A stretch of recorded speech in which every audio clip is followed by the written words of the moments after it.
神血！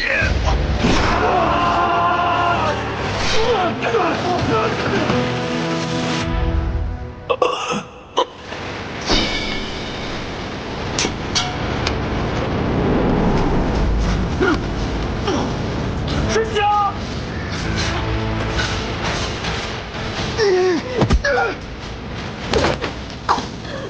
哎呀！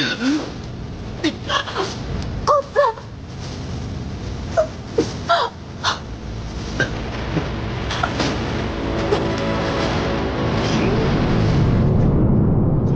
哎呀！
就是李逆！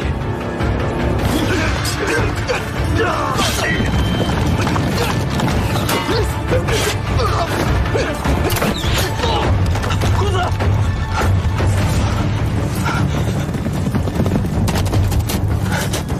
走。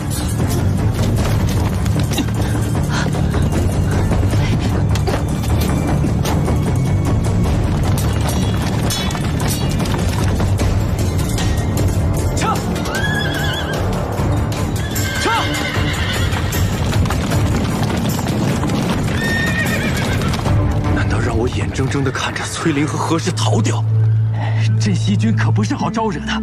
李逆所遣又都是精兵强将，咱们虽然借了些兵马，但折损过多，咱们也不好交代呀。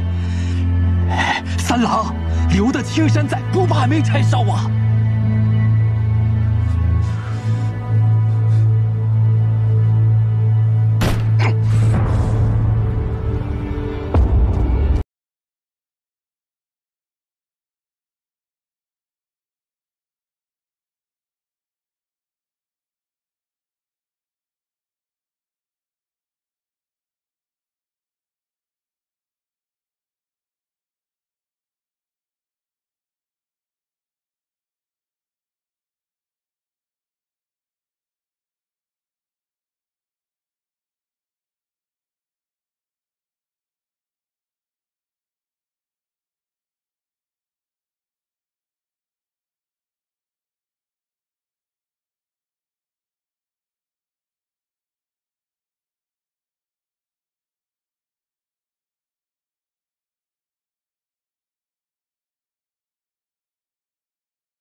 那个山谷地势险要，你知道对方藏了多少兵马？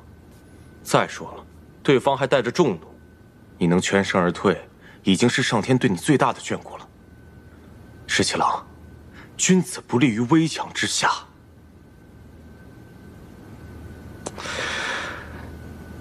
你说你好好一个武将，怎么偏偏要学你大伯那样，引经据典，整天长篇大论的？我们刚刚攻下潼关，正是谋划收复京都的重要时刻。你要是出了一点点差池，你让我们怎么办呢？再说了，那个何氏他是崔家军中的人，你为了救他这么拼命干嘛呀？谁说我是为了何氏才去救人？你不是为……我是为了救崔公子。你觉得我信吗？我觉得你信。行，你说什么都对。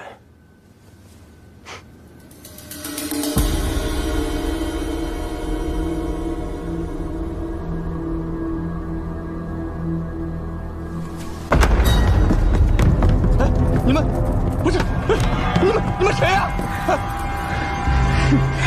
李逆竟敢杀了我弟弟，他怎么敢杀了我弟弟？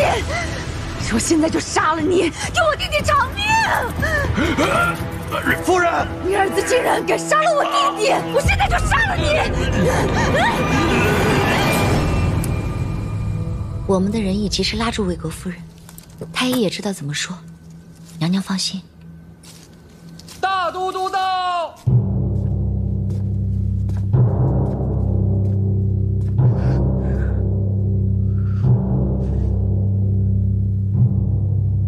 请大都督恕臣无能，梁王惊惧过甚，脉搏本已十分微弱，更兼适才又因夫人之怒窒息良久，这心胆之气已散，药石罔效，已经过世了。我要砍了他的脑袋，给他儿子送去，让他儿子也尝尝什么叫锥心之痛。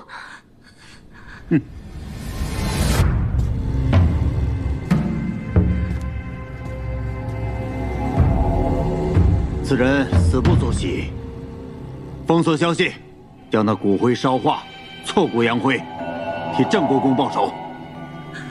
不，我要把他脑袋砍下来，给他儿子送去。你打我！你竟然打我！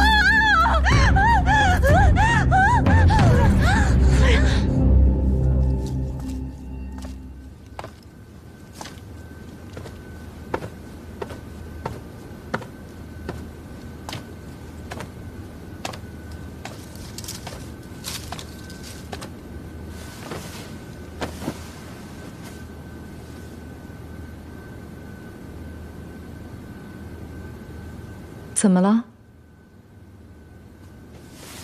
梁王死了。什么？李逆砍了郑国公的脑袋送回来，魏国夫人一时悲痛气急，掐死了梁王。那得立马封锁这个消息，不能让李逆知道梁王已死。我只知道魏国夫人糊涂愚蠢。没想到，他竟然坏了我的大事。李逆其人，心性坚忍，狡黠多智。便是梁王活着，他也未必会退让。大都督不必懊恼。娶妻娶贤，我就是娶错了妻子，才会痛失洛阳。虽然是这样，哪怕他一错再错，大都督也从未对他如何。想必是糟糠之妻，毕竟在你心中不同寻常。你这又是何必呢？她是你名正言顺的妻子，我就是不喜欢她。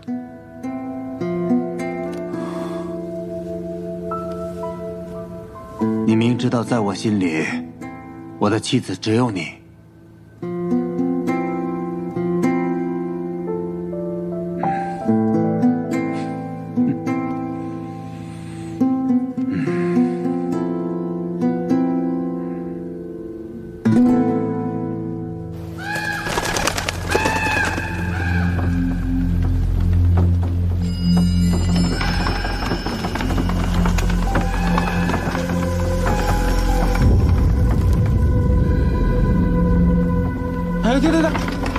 就这儿吧，赶紧烧了得了。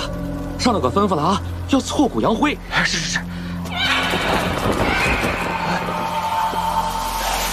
怎么这么瘆得慌？是啊。二位大人，这棺木落葬之时啊，阴气重得很。这几日宫里几个人犯了错，被拉了出来，都是被活活打死的。所以乡老传言，有恶鬼作祟。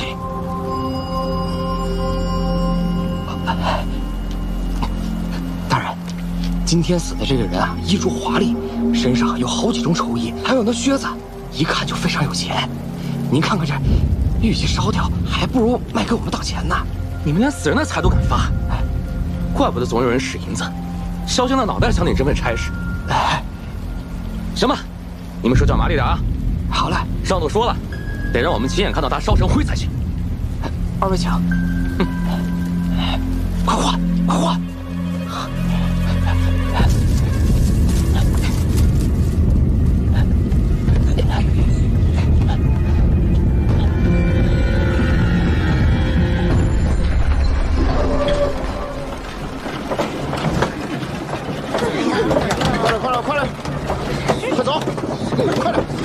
快走！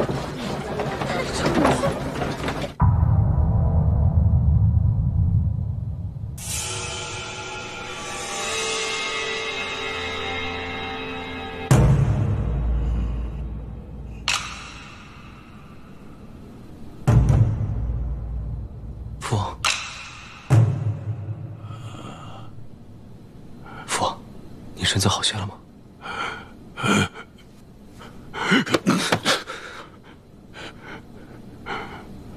吾非嫡长，如杀父王，吾必称帝谢之。这是你写的吧？啊，是。父，不孝子，你这个不孝子，你这属实要害死为父啊！孙大都督如此凶狠，你还想当皇上？你这是要害死我！父王，那不过是为了激怒孙敬的权宜之计，为的就是要救出父王您。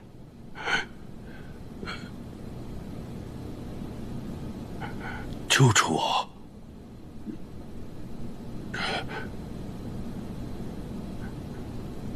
这是哪儿？这是潼关。自从孙敬叛乱之后，父王一直被扣在京中为止。我便一直谋划如何将父王救出。此前，通过崔家军在宫中的人手，在暗中布置，只等见机行事。好一个见机行事！你的见机行事就是给孙敬那样一封大逆不道的信，你可知道？若是孙敬一动念，我就身首异处了。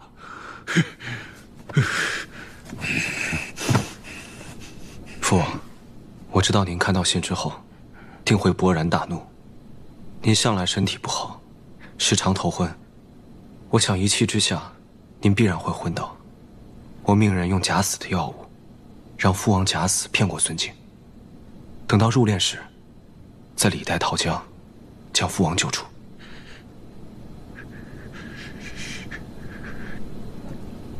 逆子，你这个逆子，你狂悖妄为！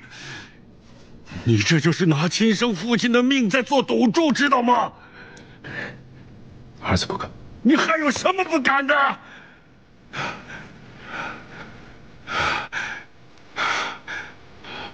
我看着你就生气。滚！快滚！是。儿臣告退。等父王消气了，儿臣再来看你。快滚！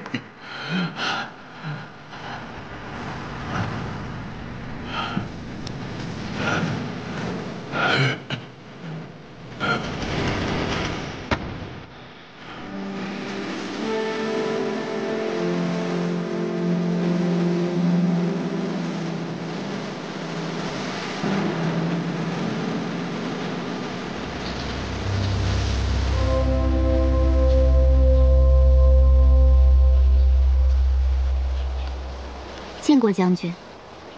听说迎回了梁王殿下，我便炖了一盅松蘑鸡汤，把油撇了去，再清淡不过。想着梁王殿下历经艰险，身心俱疲，用一些清淡养神的饮食，也可修培元气。皇孙不知道，我们小姐亲自守着小炉子，炖了好几个时辰呢。秋翠，多嘴。顾小姐费心了。将军这是哪里的话？将军是要办大事的人，忙于军务。婉娘身无一技之长，又是柔弱女流，在军中添了不少麻烦。既然迎回了梁王殿下，请将军允许婉娘来照顾梁王殿下的衣食吧。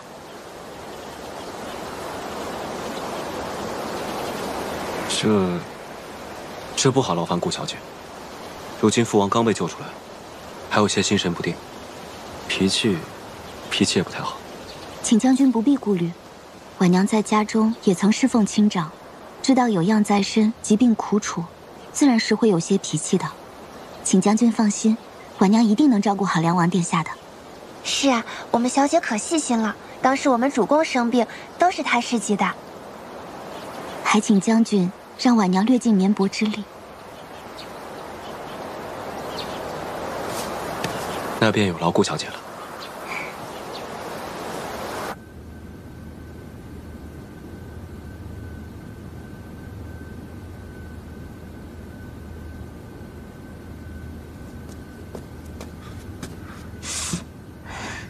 桃子姑娘，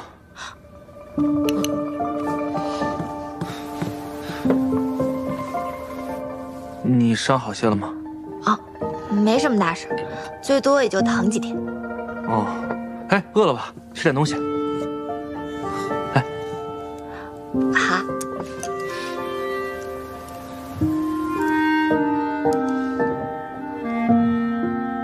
怎么了？面不好吃吗？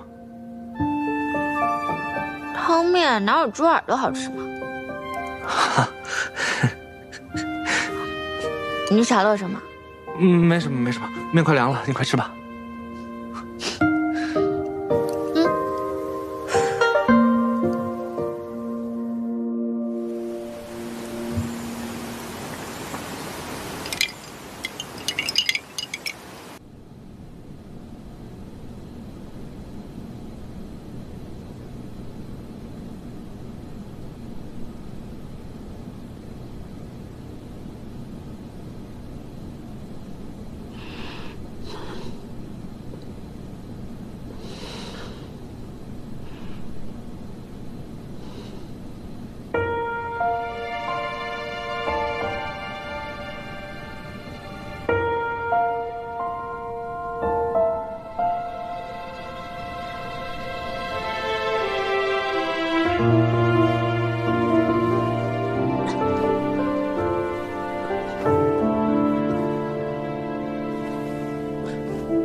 你干嘛鬼鬼祟祟的，想偷亲我？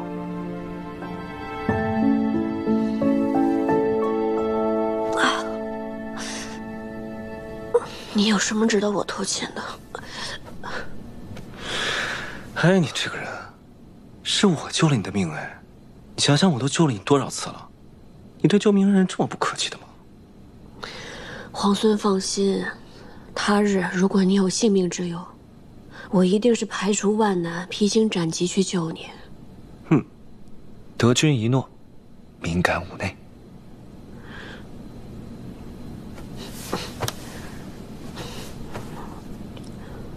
你是怎么知道有人要伏击我们的？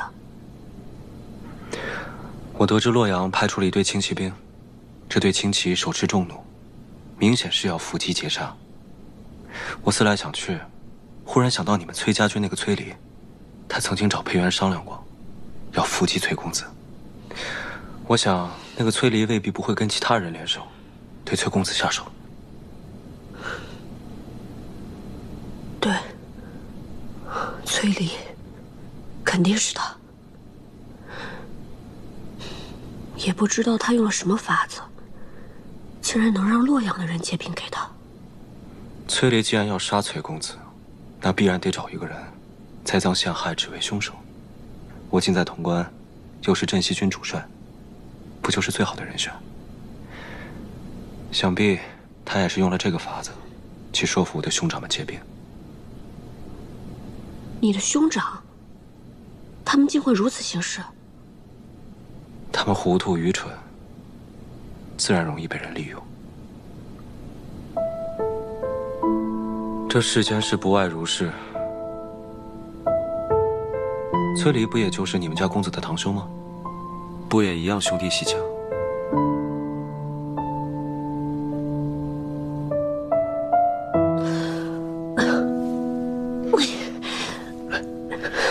不好，瀛州之事肯定更为蹊跷。公子呢？桃子呢？他们都受伤了吗？还有我的马在哪儿？你不会现在要赶回瀛州吧？我是担心，瀛州乃是我们崔家军的根本。不行，我得想办法赶紧回去。阿莹，你的伤不致命，但你们家公子可能要好好静养一些时日了。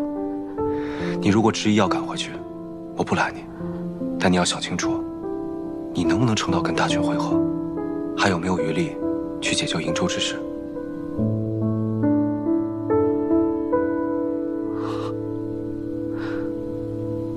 别着急，事已至此，不如我们想想，还有没有别的办法？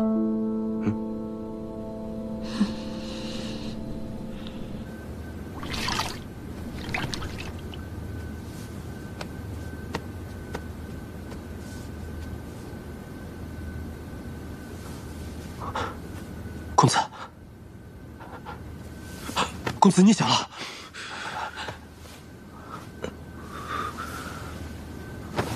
阿莹呢？公子放心，小婉没事，只是受了些轻伤，不碍事的。那就好。阿醒呢？阿醒呢？公子，阿醒去了。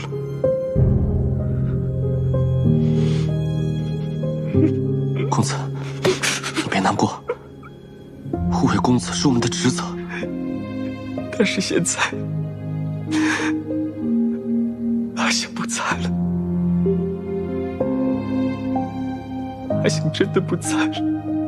公子，阿醒也不像你这么难过。我与阿醒都是没人要的孤儿。若不是公子和校尉收留我们，让我们留在崔家军，哪有我们的容身之处啊？能为公子而死，阿醒不会后悔的，我也不会后悔的。我不许你说这些话。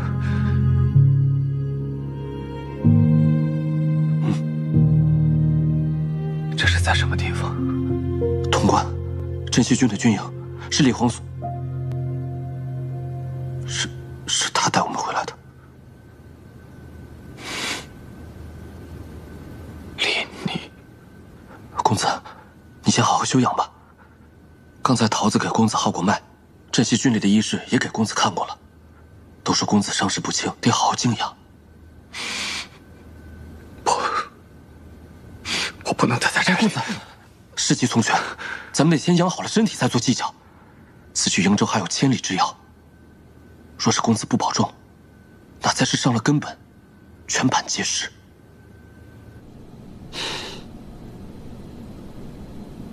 还有一事，陈醒，还有那些战死的崔家军将士们，劳烦皇孙派人助我为他们收敛安葬。你放心吧，在你昏迷的时候，我已经派人收敛了战死的崔家军将士。我知道陈醒是你们公子的贴身亲卫，我命人给他立了碑。等你们崔公子康复了，再亲自去祭奠。阿英，节哀顺变。谢谢。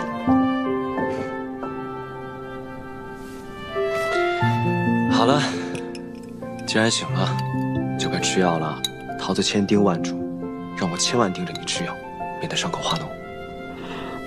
好苦啊！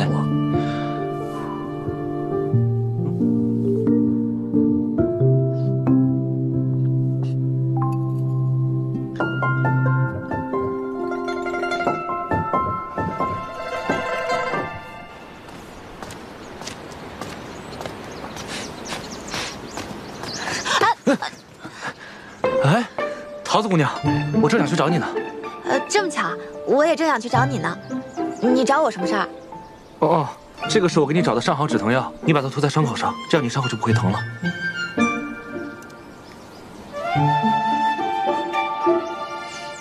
傻子，你忘了我自己就会配药啊？我当然没忘，只是我怕你如果万一没有呢？你上次不是说你伤口还要疼好几天吗？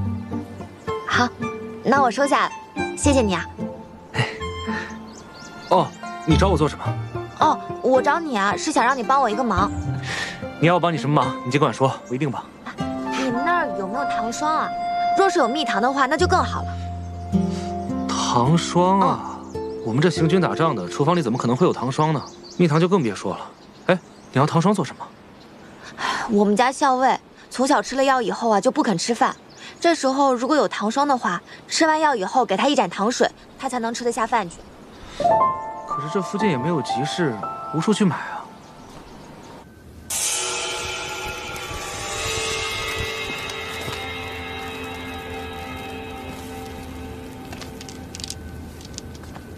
梁王已经平安到潼关了，指望太孙也能够逢凶化吉，遇难成祥。娘娘放心，太孙定能安然无恙。李逆已经自取潼关，想必孙敬已经心中自乱了。你看，他今日已经下令征粮，让城中的百姓每家都囤足够3月所食的粮食。看来孙敬已经做好了被围城的准备了。那17皇孙会率军围城吗？西长京城池坚固，守易攻难，李逆8成不会强攻。真希望。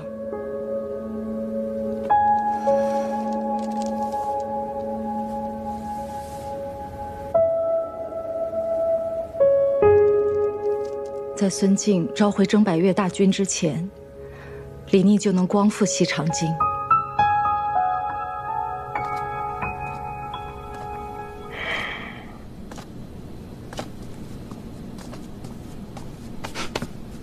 哎，你做什么去了？连午饭都没用。我刚去山上转了转。石七郎，你现在是镇西军的主帅，你做任何事情都不能再任意妄为了。就像这次，你不顾危险去救那个何氏，何氏狡诈多智，对崔林又是忠心耿耿，这种人迟早会成为我们的心腹大患的。我倒觉得，他对崔乙更为忠诚。你有没有觉得他跟崔公子之间十分古怪？有什么古怪的？那个何氏效忠崔林，还是效忠崔乙，都是一样的，父子本来就是一体嘛。有些话我是不当讲的，但是如果我都不和你说的话，就没人和你说了。色令之婚，非君子所为。你误会了，不是你想的那样。石七郎，你看我都准备好了。回头跟你说。啊？你们去哪儿啊？不告诉你。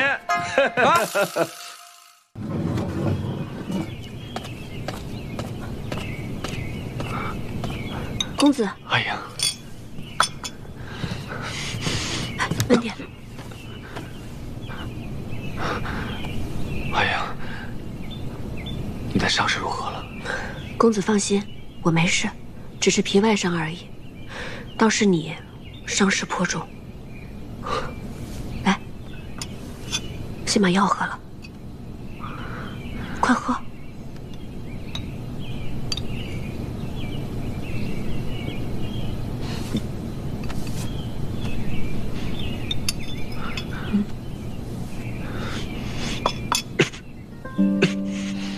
阿英，我的伤没关系，我们速速会合大军，回到瀛州去，好不好？不行，公子的伤势我已经问过桃子还有那些医士了，他们都说务必要好好休养一段时间。阿英，便是养伤，也不能在此处养伤啊。你看，这是镇西军所在，李逆又扣留了你我怕他早有谋算。现在瀛州的情况十分危急，你知道的。镇西军自取洛阳，便已手握大半山河。他又对我们崔家军有隙，我怕他。镇西军不会如此行事的。你是觉得镇西军不会如此，还是觉得李逆不会如此？孙敬未除，镇西军又是秦王之师，无论如何，镇西军也不会对我们崔家军如此行事啊。孙敬已危入累卵了，东都已失，潼关已破，他的10万大军又在南征百越。李逆若剑指西长京，孙敬他除了固守别无他法，他现在唯有进军而已。李逆若攻下西长京，到那时候，便是要取你我之首级，去胁迫父亲，胁迫崔家军。公子多虑了。莫说西长京现在是固若金汤，即便是有一天李逆攻下了西长京，他也不会对我们崔家军如何的。你这是被李逆下了迷魂汤，你难道要是崔家军的安危、父亲的安危不顾，如此一意孤行，要去轻信一个口齿轻薄的小人吗？公子，我是就事论事。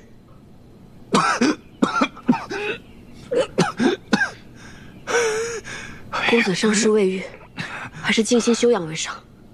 阿英，阿英，公子，公子。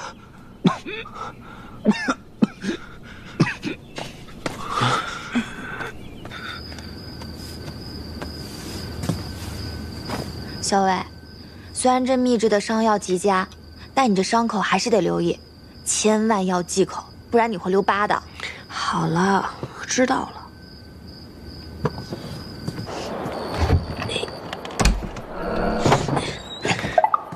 好端端的，为什么要翻窗户进来啊？哎，刚刚进来的时候撞见了桃子，她又不让我带外食，于是我只能翻窗了。你看我给你准备了什么？堂堂皇孙，我还以为是什么宝物呢，就是几张烙饼啊。其实呢，还有一碗肉想让你卷饼吃，不过我刚才在窗外听见桃子说你要忌口，不能吃荤腥，于是我就把肉吃了。你呢，就凑合凑合吃个饼吧。这饼有什么稀奇的，还值得皇孙巴巴拿来？稀奇嘛，倒也没有，只不过知道你食欲不佳，特地为你烙的。既然吃不了肉，那就蘸点蜂蜜吃吧。这可难得了，这是哪来的蜂蜜啊？下午啊，我在山边岩石下发现了一个蜂巢，于是我就跟老鲍去把它给摘了。这碗蜂蜜啊，够你吃好些天了。你养伤要吃药，吃药苦的话，你就就着蜂蜜一起喝吧。嗯。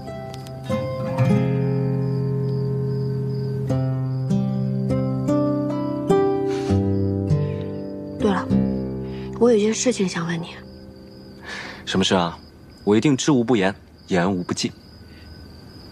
皇孙打算如何收复西长京？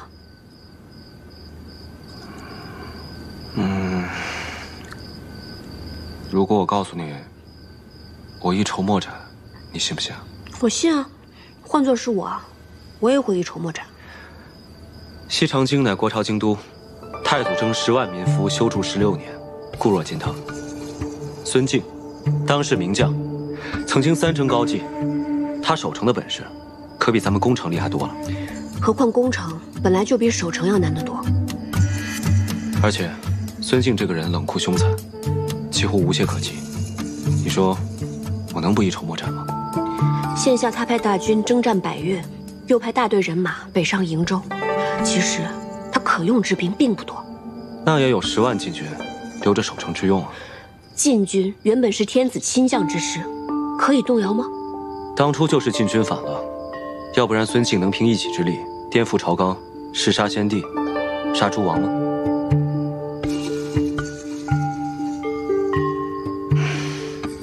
困而为之呢？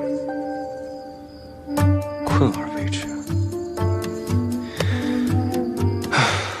困而为之，此乃下下之计。眼下孙敬又在屯粮，以作围城之备。西长京这种城池，哪怕围上个1年半载，也不见得一定能够破城。彼时孙敬肯定已经召回征百越的大军，来个前后夹击。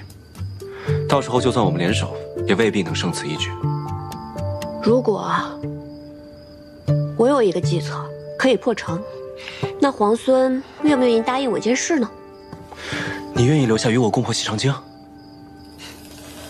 哼，你是想围魏救赵，以解瀛州之困是吧？如果能破西长京，或是逼得孙敬把围困在瀛州的兵马调回，那瀛州之围自解。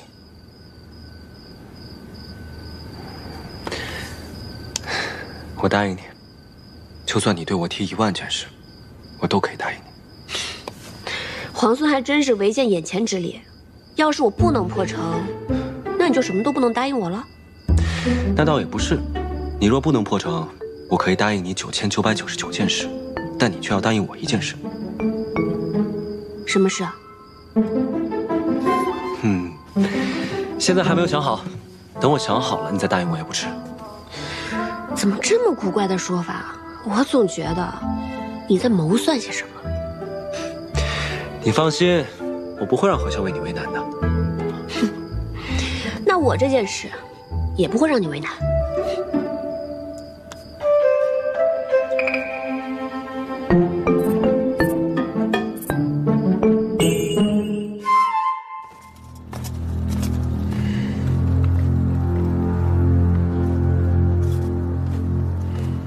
三郎，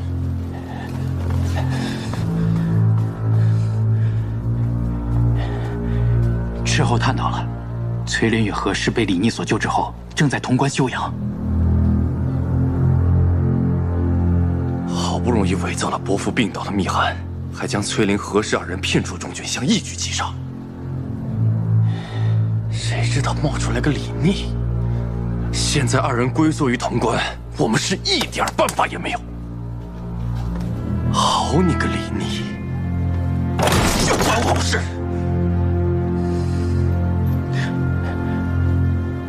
三郎别急，崔林与何氏的兵马所剩无几，崔家大军也被阻在途中，他们必不可能一直留在潼关。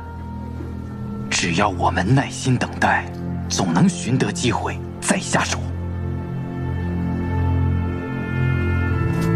传我命令，就在潼关附近扎营。还有，让斥候严密地探查崔林还有何氏的下落。一旦2人离开潼关，便是他们的殒命之时。是。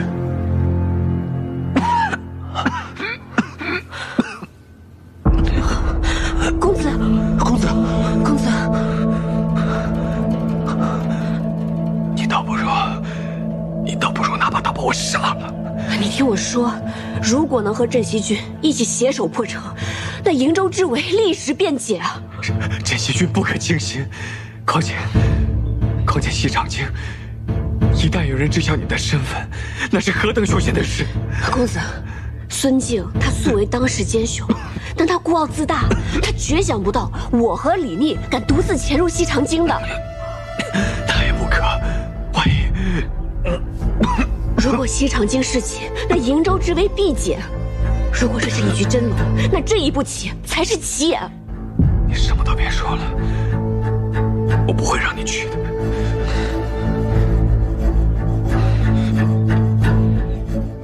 公子心系瀛州，但又担忧我的安危。可我居意已决。公子你放心，就算事不协议，我也定能安然而返。阿英，我出言恳求，你能不能不要走？公子，阿英，我实在是担忧你。你若是失陷在西长京，你要我怎么进父帅？你若是真的失陷在西长京，我万死莫赎。公子，我意已决。阿寿，照顾好公子。阿英，公子，你不如拿把刀，现在就把我给杀了，让我眼不见为净。倒也不至于。好，你刚才是告诉我，你打算和何氏一起乔装打扮，潜入西长京，谋取夺城之事。对啊，对呀，你还和我对呀？行，我现在就去找绳子，把我自己给绑了。我也不用父亲来问我自己向那老人家负荆请罪去。我现在就去。不对，我应该把你给绑起来，接送回镇西军的后营去。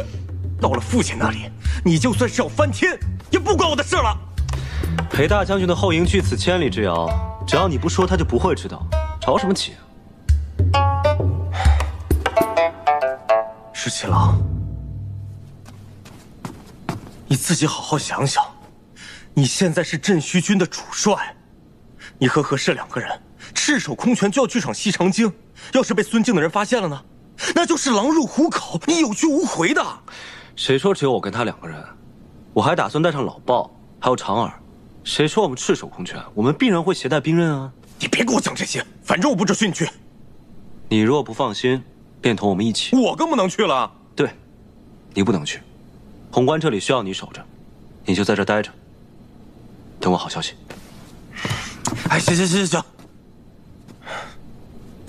潜入西长京之后，你有何谋划？作何打算？没有谋划，见机行事。什么？骗你的！你放心，肯定有谋划。就算出了事，我也会找机会脱身。但是潼关这里需要你，在这儿守着，其他你放心。你知不知道，如果你失陷在西长京的话，我是根本没有办法救你的。到时候他们肯定会拿你威胁整个镇西军的。那是自然。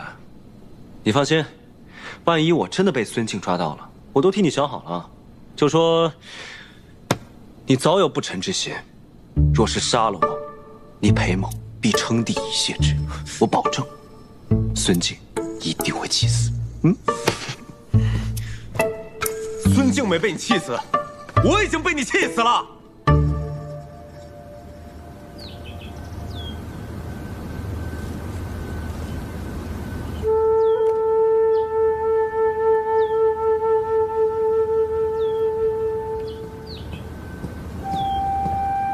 小姐，皇孙殿下来了。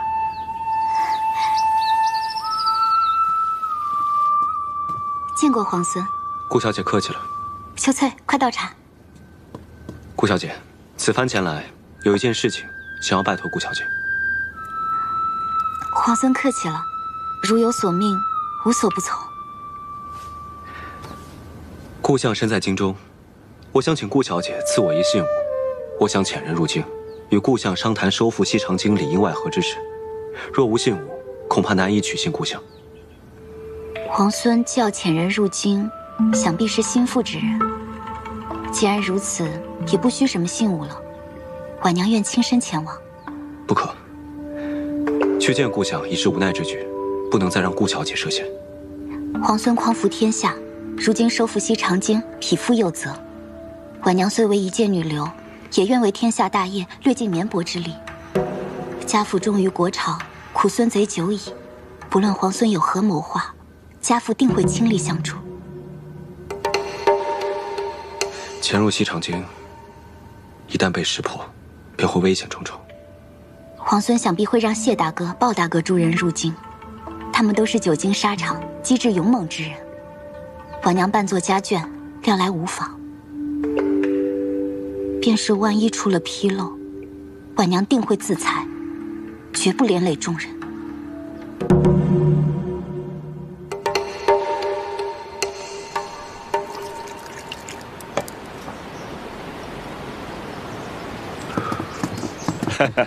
这酒我尝过，酒香四溢，真不错。这酒是泸州的，为何要千里迢迢运到西长京啊？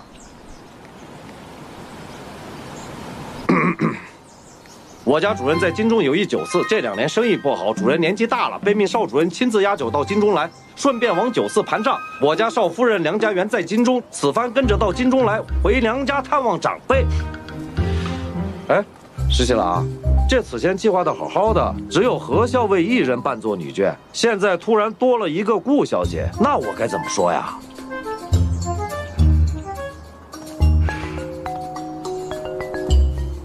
只能说是我妹妹了。那顾小姐要去的事儿，你跟何校尉说了吗？说了。那顾小姐要扮作你妹妹的事儿，你也跟何校尉说了？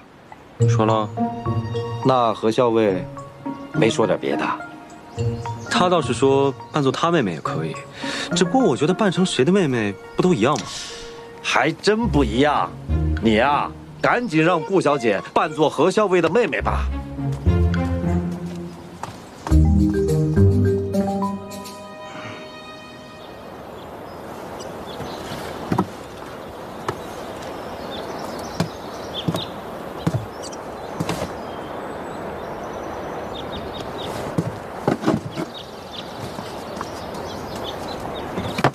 何校尉，你也去？是的，皇孙说顾小姐是主动请缨，令人敬佩啊。这是应为之事，何校尉过誉了。你我扮作姐妹，路上不用多虑，见机行事便可。准备出发了。皇孙也同我们一起坐车吗？不用了，我骑马，劳烦2位坐车了。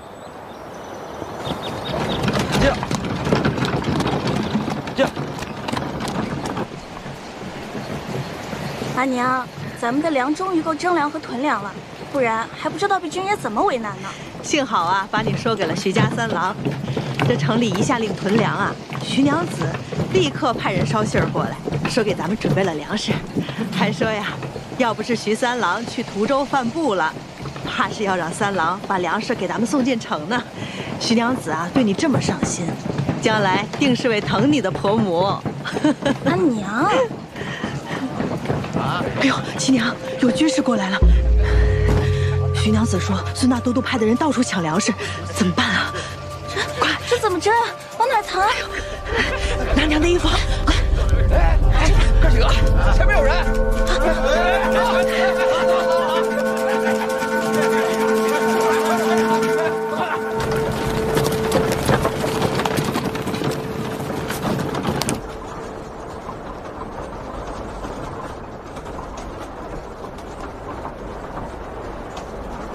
顾小姐想问什么就问吧。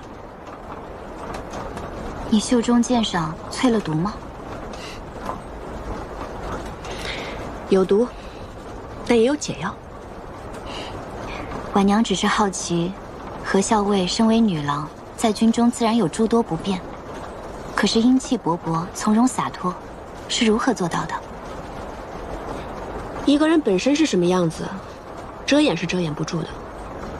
我本来就是这般样子，不加掩饰，自然也就洒脱了。世上诸般有所求，自然也会为之所困。顾小姐是个聪明人，肯定也是明白的。谢何校尉指点。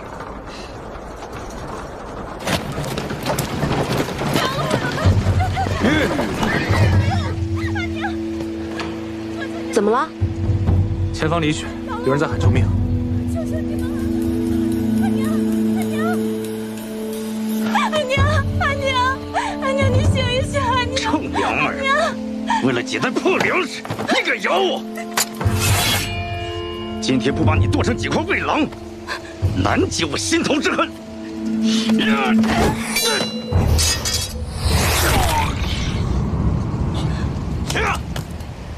嘿，你爷爷我在这呢！吃爷爷一掌！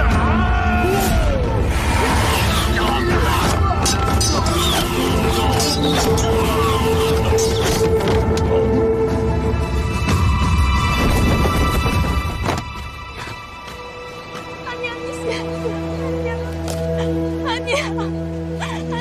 来是孙晋的手下，怪不得这么凶残，不是抢劫就是杀人。哼！阿娘，阿娘，你醒醒！阿娘，阿娘，阿娘，你醒了！阿娘，阿娘，阿婶，你没事吧？啊，对，是这些义士路过救了我们。多谢各位义士救命之恩。阿婶，不用客气，我们也是路过，路见不平拔刀相助。那些人也太坏了，不光抢你们东西，还滥杀无辜。那些可都是军士啊，恐怕会有麻烦。各位义士，快快离开，到时候就说是我老夫人发疯，才打伤了军士。阿娘，没事的，那些坏人都死了，义士们把他们都埋了，还在上面铺了草。阿婶，没事的，你们就放心吧。为了救老夫人和小女，打伤了军士，倘若是被外人知晓，可是要被官差抓去凌迟的呀。阿婶，你放心，你不说，我们不说，不会有人知道的。阿婶，天色已晚，快带小娘子回家吧。啊！几位义士，请收老夫人一半。不用不用，快起来，快起来，阿婶。几位义士，那车上都是粮食，义士救了我们母女的命，那些粮食就送给你们吧。不用了，谢谢阿婶。我们出门都带着干粮，你们赶紧进城去吧，再晚就进不去了。来，阿娘。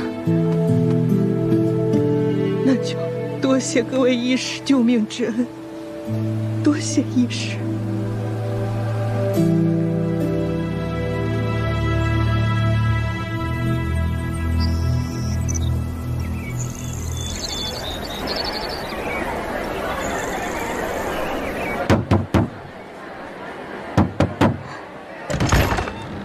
六小姐，你怎么回来了？一言难尽，快去通报父亲。六小姐，相爷如今身子不爽，此事不敢惊扰。我有要紧事，若是耽误了，你担当得起吗？六小姐能有什么要紧事啊？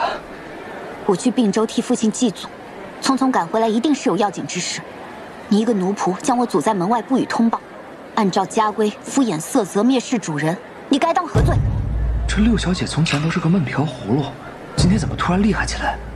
哦，六小姐严重了，六小姐快请进，我这就去通传。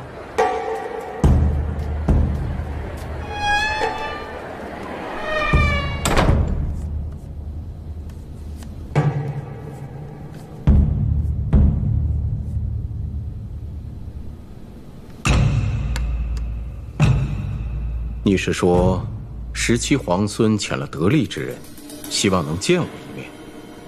女儿近日皆在镇西军，亲眼所见，17皇孙为人疏朗大方，能征善战，镇西军上下尽皆钦佩。如今皇孙克下潼关，半壁江山在握，民心所向，西长京也是囊中之物。孙敬虽一时骁勇，也只是坐困愁城而已。婉娘啊，你从前在为父面前，可从未如此这般说话，也从未说过这么多的话呀。从前您是国朝的太平相国，那时做您的女儿，和如今自然是不一样的。哦，有什么不一样啊？你说说看。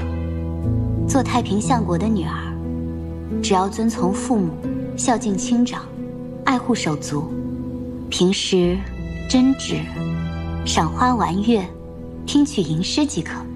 哦，那如今呢？父亲您为孙敬下在大牢，仍旧不屈，京中士族都以您为典范，连皇孙提起您，也是满满的敬佩之意。这时做您的女儿，要懂得识时局，懂天下大事，为父亲做到知无不言，言无不尽。如果父亲觉得我这一个小女儿还略可堪用，那婉娘便心满意足了。婉娘啊，从前为父倒是看错你了啊！父亲优于国事，对家事关注甚少，否则以父亲一双慧眼，又怎么谈得上看错呢？那你倒说说看，这17皇孙派人来见我，所谓何事啊？婉娘向父亲赔罪，方才婉娘诓骗了父亲。其实17皇孙不是遣人来了，而是他自己来了，想跟父亲面谈。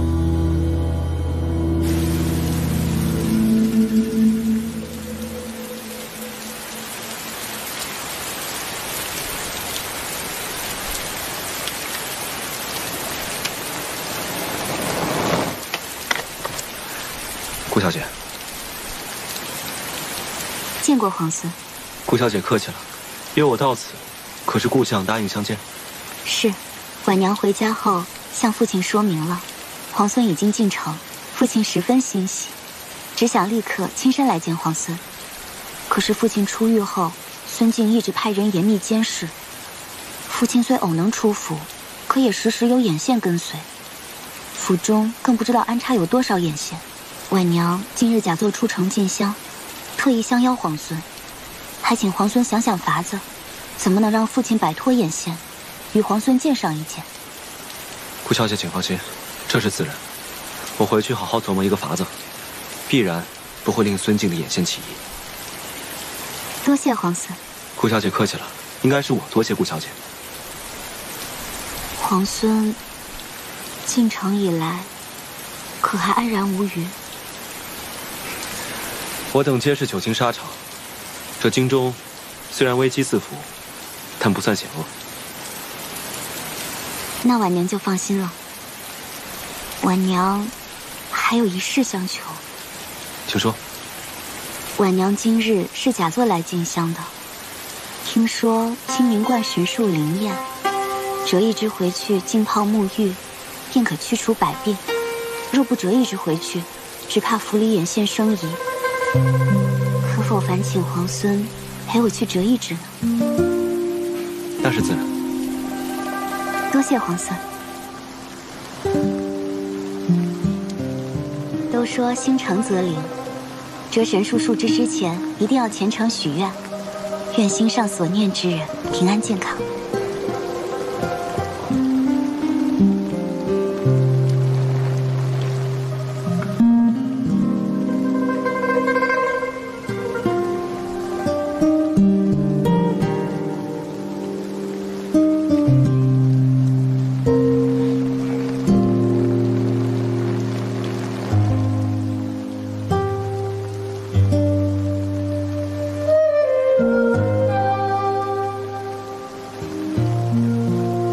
是这只吗？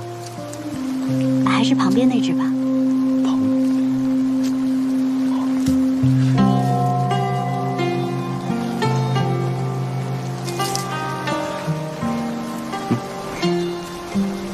今日就多谢，真是多谢郎君了。无妨，顾小姐，以后叫我17郎就行。好，17郎。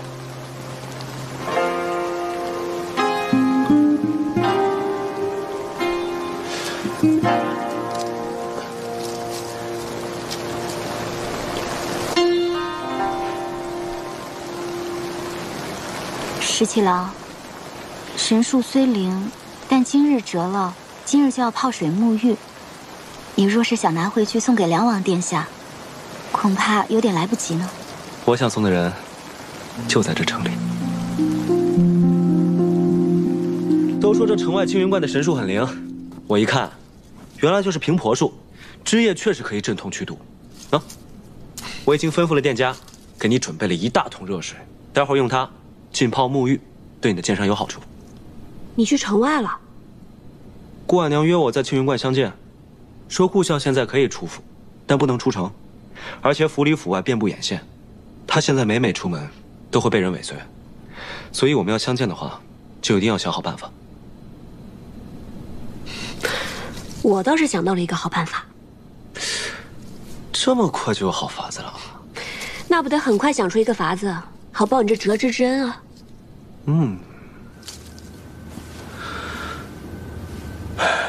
没想到李逆还真的救出了父王。如今呢，他东取东都，拥兵潼关，还直逼西长京，眼看就要立下不世之功啊！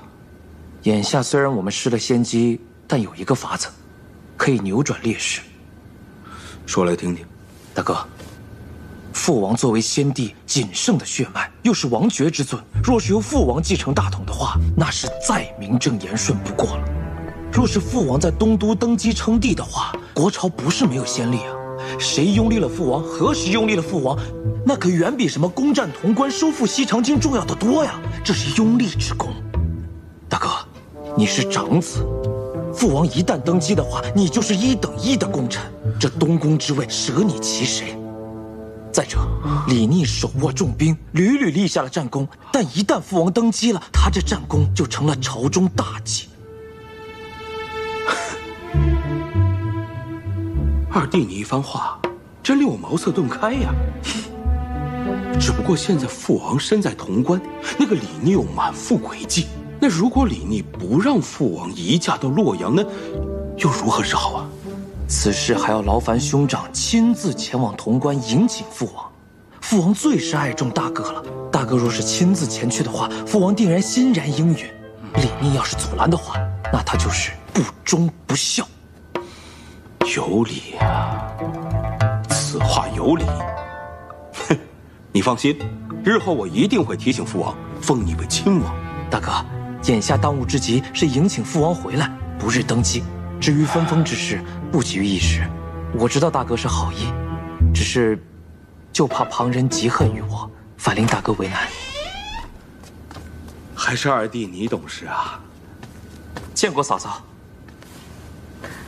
夫君、二弟，我命厨房炖了些汤羹，你们忙了一日，多少用一些。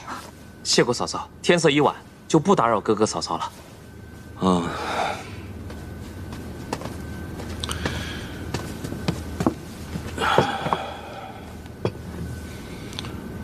用一些吧。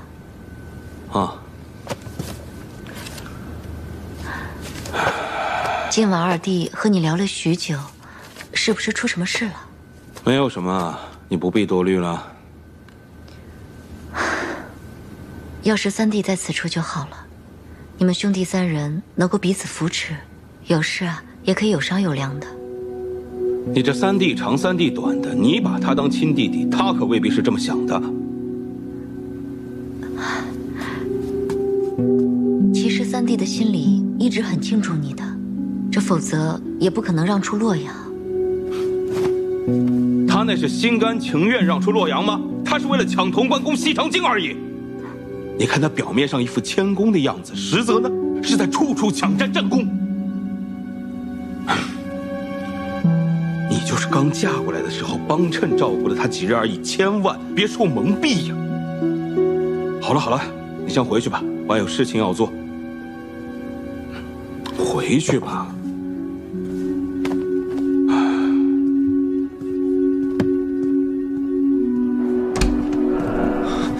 石七郎，潼关传信来，出事了。怎么了？林子王他亲自带了车驾，从潼关接走了梁王殿下。小裴将军也没有办法，只好派人送了信来。我这位兄长，真是时时刻刻都想要表现出他那份小心。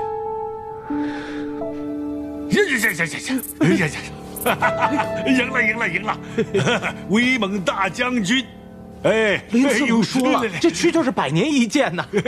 来，赏你个黄瓜吃！哎呀，哎，你刚才说林子王怎么了？说什么来着？啊，林子王，跟我说这几日听说您睡得不好，四处求名医呀，还让吴国师天天为您祈福做法。哎呀，俊儿这孩子，真是有心了。啊，殿下，吴国师说了，您是有真龙天命的人呐。先帝的那些龙子凤孙，只有您才能遇难成祥，化险为夷。只要您一登基啊，孙敬那个逆贼立时就会大败。为了天下百姓啊，殿下您得登基呀。哎呀，没错。为了天下的百姓，我确实应该这么做。嘿，应该这么做。哎，你为什么带我来这里啊？这里呢是酱园，小时候受了委屈，我被父王打了，就会偷偷从府里面跑到这儿，然后藏到这树上，站在这树上的时候，看着天高云白鸟叫。每到夏天，蝉还会在这里脱壳而出，留下一个空空的知了壳，我便捡了那知了壳，拿墨涂画好，结果就跟真的蝉一样。那我猜你肯定是拿这个假知了去吓唬人了。是啊，李军呢，最怕这些虫子了。有一次，他把墨打翻到书上，却污蔑我，害得我被父王揍了一顿。我气不过，我就把那个空的蝉壳放到他的书桌上，结果呢，把他吓得嗷嗷大叫。好了，这下他又去告状了，我又被父王揍了一顿。在我们瀛州也有一片小小的山坡，在树林后面。春天的时候，山坡上开满了野花。小时候，我经常牵着马躺在山坡上，看着天上的云慢慢的飘过。要是小时候能认识你就好了。那可不一定，也许小时候你还会觉得我讨厌呢。刚认识我的时候，你还不是恨我恨得牙痒痒。那时候你多坏啊，一脚把我踹到井里，害得我泡了很久的凉水。那你还把我踹到河里了呢。那我要不要现在给你打2下出出气啊？你把脸凑过来。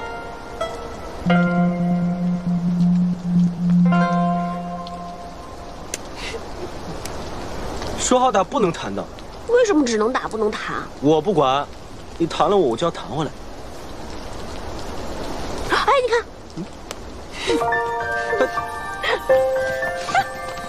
让你弹。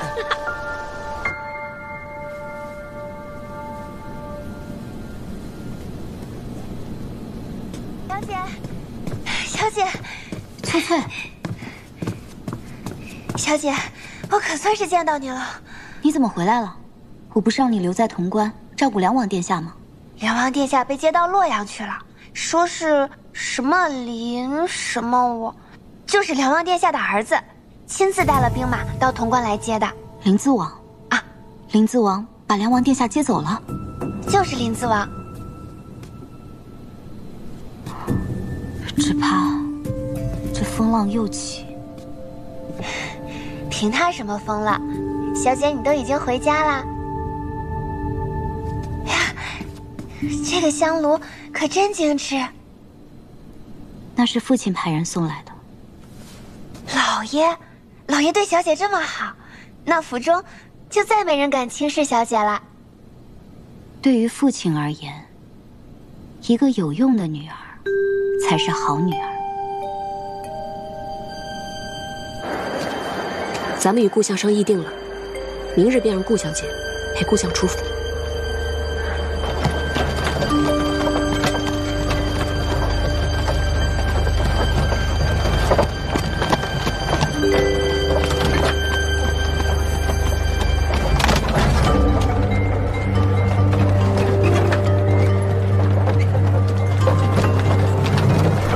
让顾相只装作去绸缎庄量体裁衣。本店有各种绫罗绸缎供您挑选，里边请。柱子，哎，招呼客人。我来帮你量尺寸。父亲不喜外人触碰，还是我来替父亲量体吧。好，两位，良医请来这边。顾相进了内厢，屏风之后遮蔽众人视线，开始量体。我崔家军在京中有一旧时屈四郎，最善口技，让他伴作顾相和顾婉娘之声。这店中可有什么直中花样的料子？你看看，也替你母亲挑上1、2样。父亲，我觉得这一样就还不错，但这宝相花纹似乎太老气了些。父亲，这件你看看，这件可以做夹袍。甚好，甚好。那我们就选这一样吧。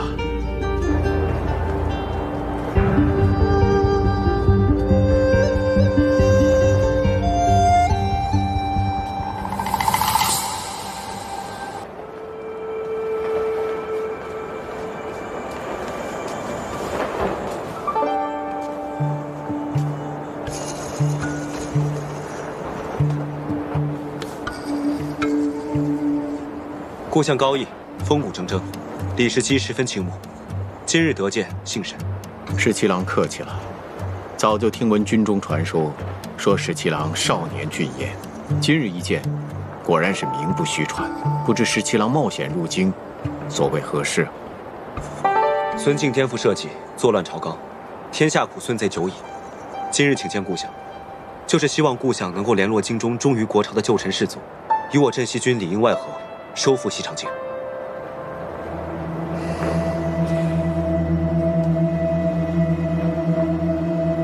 孙敬此人奸诈多疑，自从洛阳郑国公事后，他对朝中旧臣士族看管得十分严密。实不相瞒，若不是今日十七郎巧计安排，我也很难与十七郎相见呢。父亲，您再试试这件。客官，看料子呀，花纹更适合你。是。客官，您看我们这个料子。客官，您是自己用，还是给府上的亲眷买呀？客官，哦，我去看看。哎，客官，您可以看我们这款布，今年卖的也很不错的呀。客官，哎，我去看看。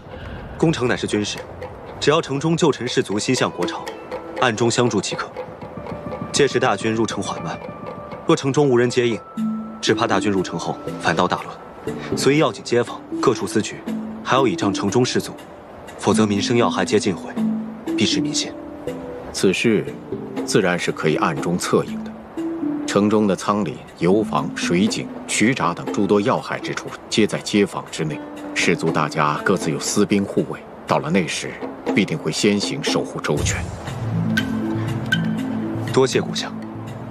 如此看来，十七郎已然成竹在胸，有了破城之计。略有谋划。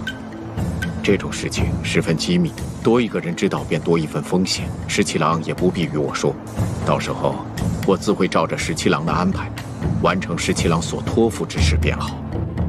您要是不买料子呀，您别妨碍其他的贵客，您说是吧？啊？哎，上课。哎。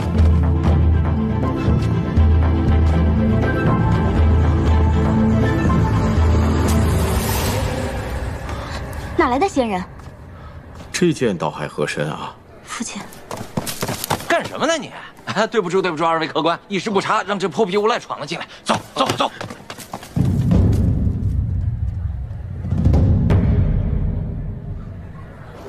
客官，您尝尝我们这茶。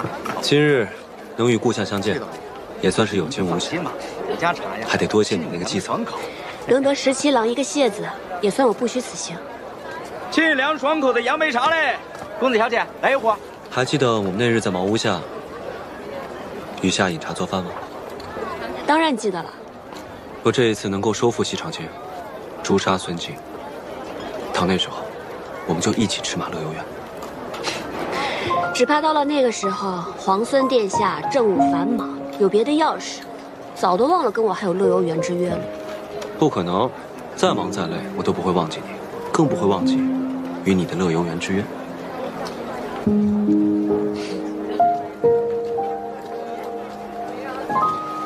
天子登基了，圣天子登基了，天子登基了，圣天子登基了。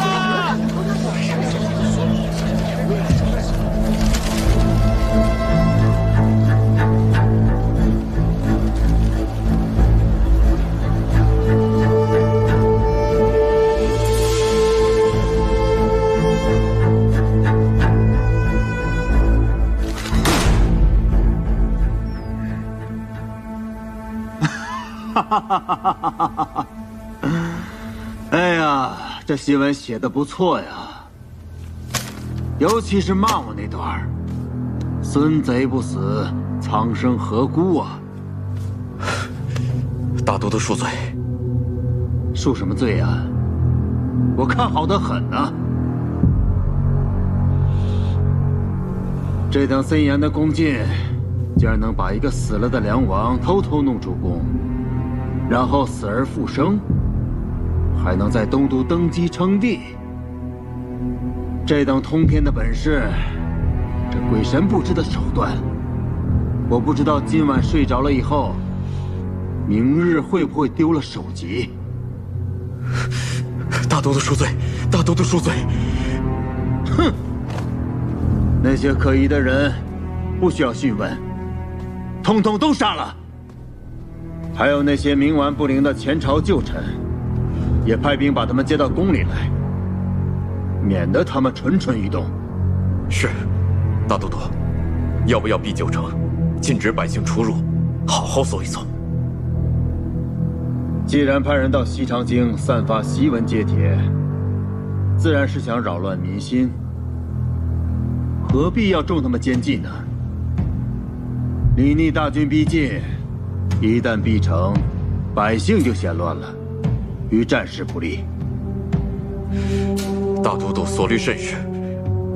不过，进出城门的人要严加盘查，城中也要细密搜索，务必要抓到那些散发檄文揭帖的奸细，砍了他们的人头，送到洛阳去，好好吓一吓那个梁王。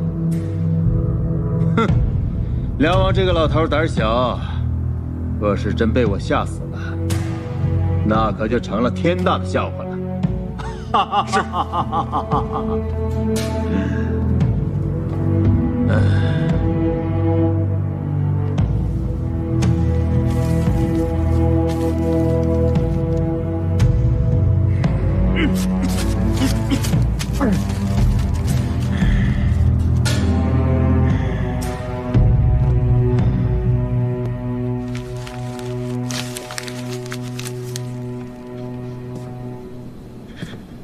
愚不可及，真是愚不可及。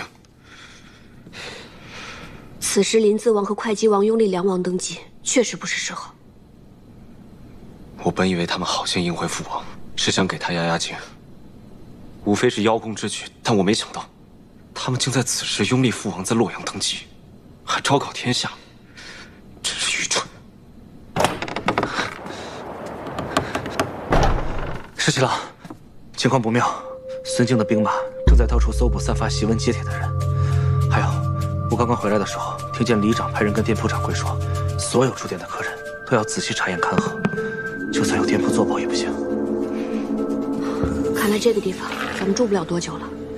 虽然我们伪造的勘核跟真的没有分别，但是西长京的街坊管得甚严，只要用心核查，还是能看出来咱们的勘核有异。大事不妙，我打探到消息，晋军的兵把顾府给围了，我也不敢跟得太紧。公子，公子，幸好小裴将军送来的药材十分得用，从脉象看，您的伤势已经好了7、8分了。等校尉回来，咱们就可以动身，和大军会合了。公子，什么事？洛阳城有消息传来，临淄王李俊与会稽王李来，在东都拥立梁王登基了。什么？两个丑货！他们确实心急了些。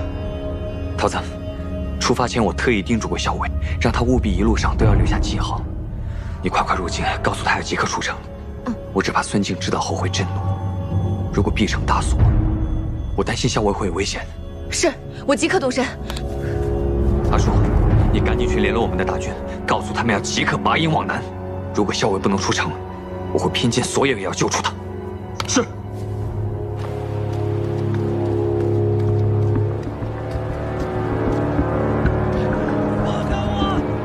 凭什么抓我？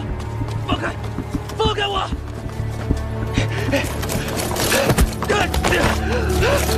放开我！凭什么抓我？凭什么抓我？放开！我是好人啊！凭什么抓我呀？没想到你这2位兄长如此没有耐心。成事不足，败事有余。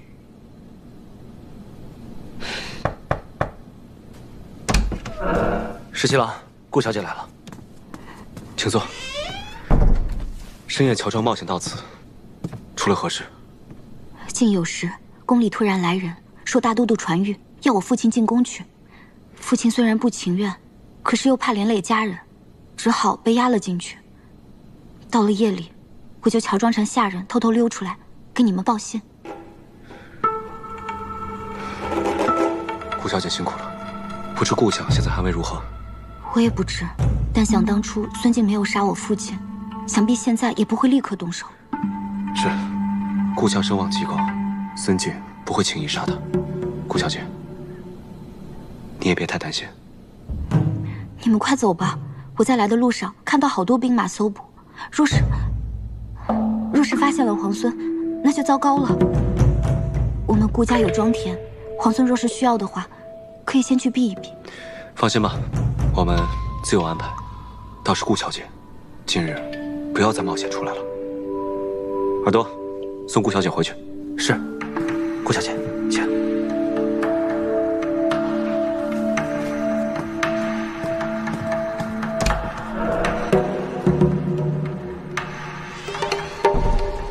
给我搜，挨家挨户都不能放过。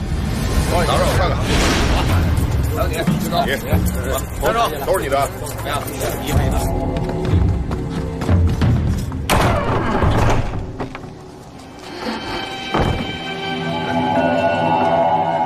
这么一大早就开始搜查，也不知道谢长尔和老鸨能不能脱身啊？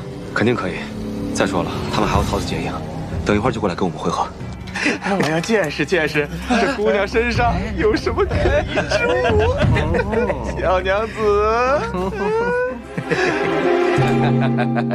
官人，竟敢脱你爷爷的衣服！看我这大胡子，不扎死你！大家都不能放过。是，进来看看。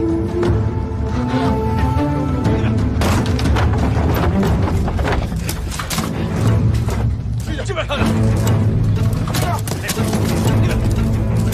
今天让你们瞧瞧爷我的厉害！包哥，闪开！闪开！活该！活该你们！二位，快，让你们看看！快点快！你们去那边。是，上楼看看。是。走。安国。原来是安国。安国，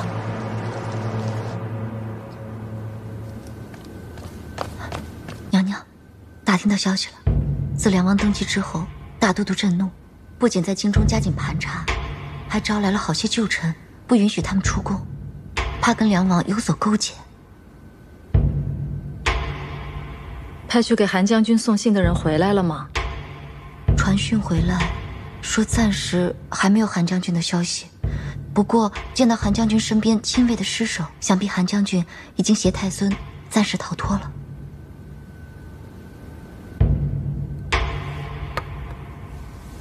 没有音讯也是好事。咱们找不着他们，旁人自然也找不着他们。娘娘，现在京中人心惶惶，李逆率镇西军已进潼关，想必随时都会兵围西长京。现在正在令京中百姓加紧囤粮。孙敬已经急传命令，召回征百越大军。如果大军还朝，守义攻南，李逆未必能胜啊。那我们要……这不是紧要之事，当务之急是要先找到韩将军，确保太孙无虞，想办法传信给李逆。我有重要之事与他商议。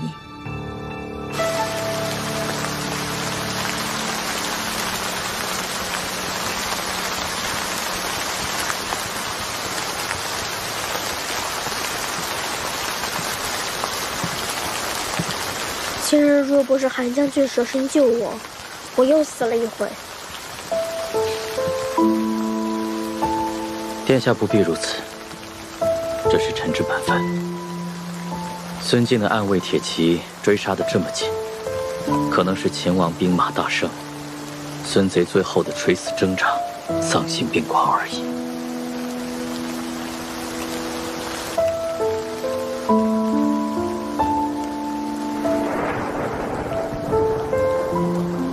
这几日狼狈逃走，时时遇险，不知道17鸽子光复东都之后有没有兵临西长京。等咱们摆脱了后面那支追杀的铁骑，就能知道外边的消息了。几位恩公，刚才我借着买果子去街上打探了一番，每家铺子连同驿馆客栈，都在搜寻有没有异乡人，哪怕是有官府的录音，也要被细细盘查。几位恩公，先在老夫人这儿安心的住上几日，倘若有邻里知道了，老夫人自有一番说辞遮掩。若我们继续在杨阿婶这儿待着，只怕最终会连累他们。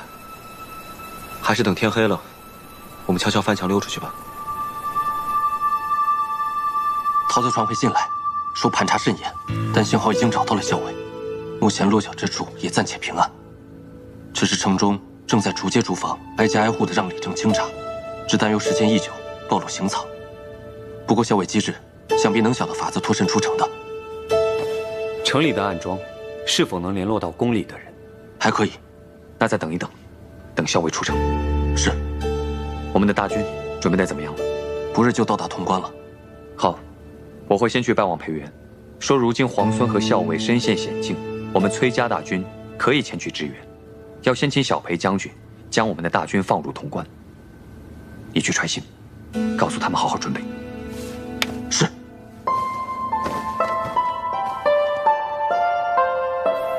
我想到了一个法子，即使我们入了刑藏，也不会连累杨阿婶。什么法子？杨阿婶的女儿杨七娘跟一个叫徐三郎的人定了亲，但是我问过杨七娘，左邻右舍都没有见过这个徐三郎。七娘，你们那日从城外回来，是去乡下亲友家了吗？如果到时候我们有机会脱身的话，恐怕你们还是要再去亲友家避一避才行，免得左邻右舍会起疑。那日去的，倒也不是外出，是我未婚夫婿的家，他叫徐三郎，与我定了亲。不过不巧，他出门贩布去了，不然那日也不能让我和阿娘出城去取粮食，遇着凶险。原来如此，杨七娘告诉我，她阿娘早就已经给她准备好了嫁衣嫁妆，就等着徐三郎来迎娶。我跟杨七娘年纪相仿，身段也差不多，等到时候你扮成徐三郎上门迎亲，我就穿上喜服，盖上喜帕，到那时大家只会认为我是杨七娘。花轿一坐，吹吹打打的往城外走，又有李正的嫁娶文书做担保，城门处也不会为难的。不行，若这么做，不仅让杨阿婶冒险，还会耽误杨小姐的终身大事。恩公救了老夫人和小女的性命，何出此言呢？此计甚妙，不过是顶着小女的名头送嫁，又何谈冒险呢？等三郎回来了，我悄悄地把小女送过去，与他拜堂即可。滴水之恩当涌泉相报。更何况，恩公曾救过我们性命，只有恩公脱险，老夫人心中才得安宁嘛。多谢阿婶相助。十七郎，咱们快快出城才是上策。如此，多谢杨阿婶。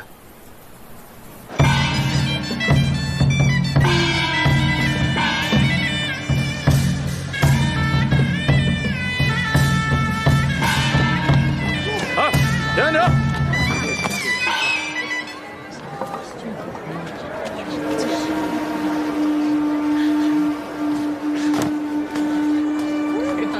这位军爷，今日娶妻，这是李正出的婚嫁文书。城外徐家庄的徐三郎，要娶杨家七娘。是，今日娶杨七娘。来，这是东街贺家的喜饼，给军爷垫垫基。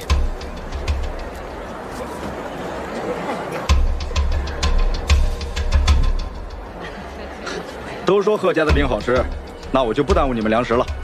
走吧，谢谢军爷。走。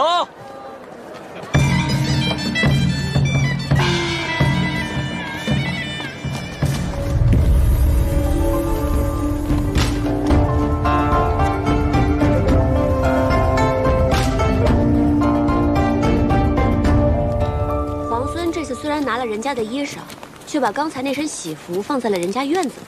这可谓是以物易物，跟之前的不问自取相比，还是长进了不少。这之前不是事发突然吗？其实，我还挺喜欢穿这身喜服的。校尉，校尉，桃子，刚刚公子传信来说，我们崔家军的一队人马被孙敬的人给冲散了，所以他希望我们尽快前往，一起回潼关。既然如此，那我们就改道会合吧。皇孙这是要回潼关吗？虽只百里，但是此处地形复杂，我还是陪着你去吧。如此说来，皇孙这是担心我跟大军会合，会对潼关不利？那是当然，你这诡计百出，我定要亲自盯着你才行。走。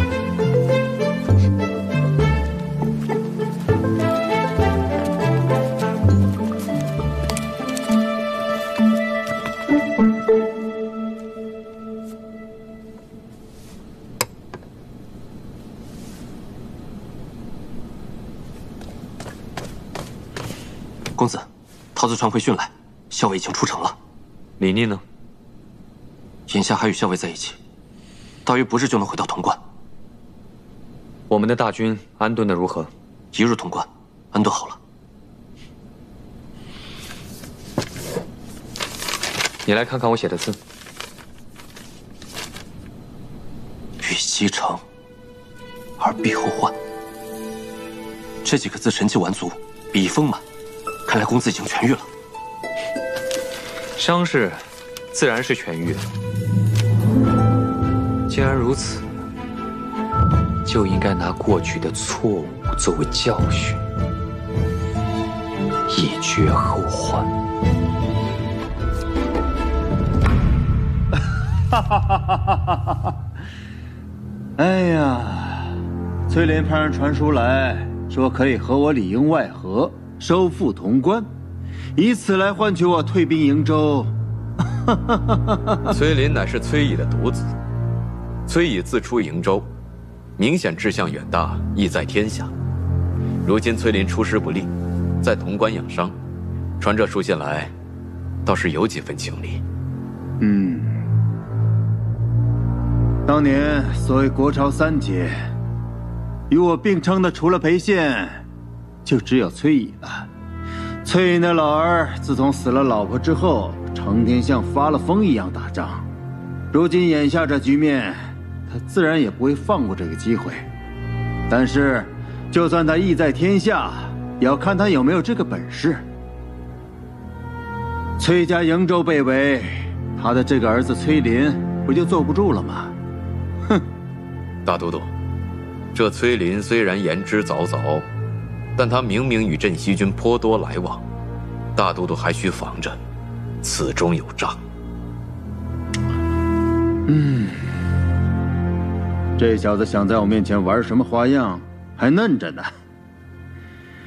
给崔林回个信儿，告诉他，派人跟他里应外合可以，但是必须等到潼关落到我手中之后，我才会撤回派往扬州的大军。是。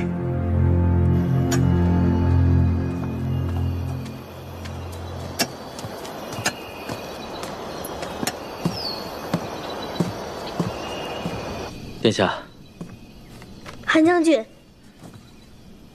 此处可还住得惯吗？华阳镇甚是清静，只是这里距离西长京不远，咱们住在这里真不会有危险吗？恐怕没有人能想到，我们会选择距离西长京这么近的镇子落脚。所谓灯下黑，不过如此。何况孙敬近日为镇西军所困，正是焦头烂额之际，咱们且可安心住一段时日。韩将军，殿下有话直说吧。梁王叔登基之后，孙敬还会一力追杀我们吗？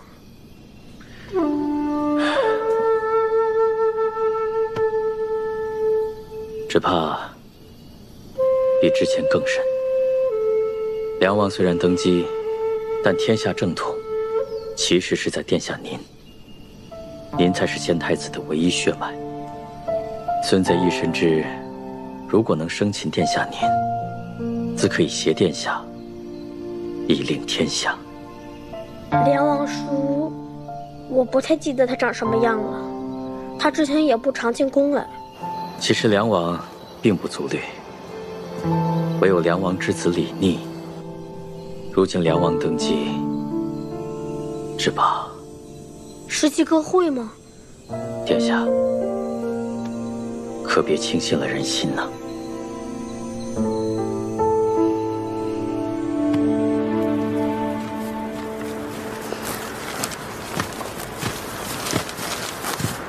给。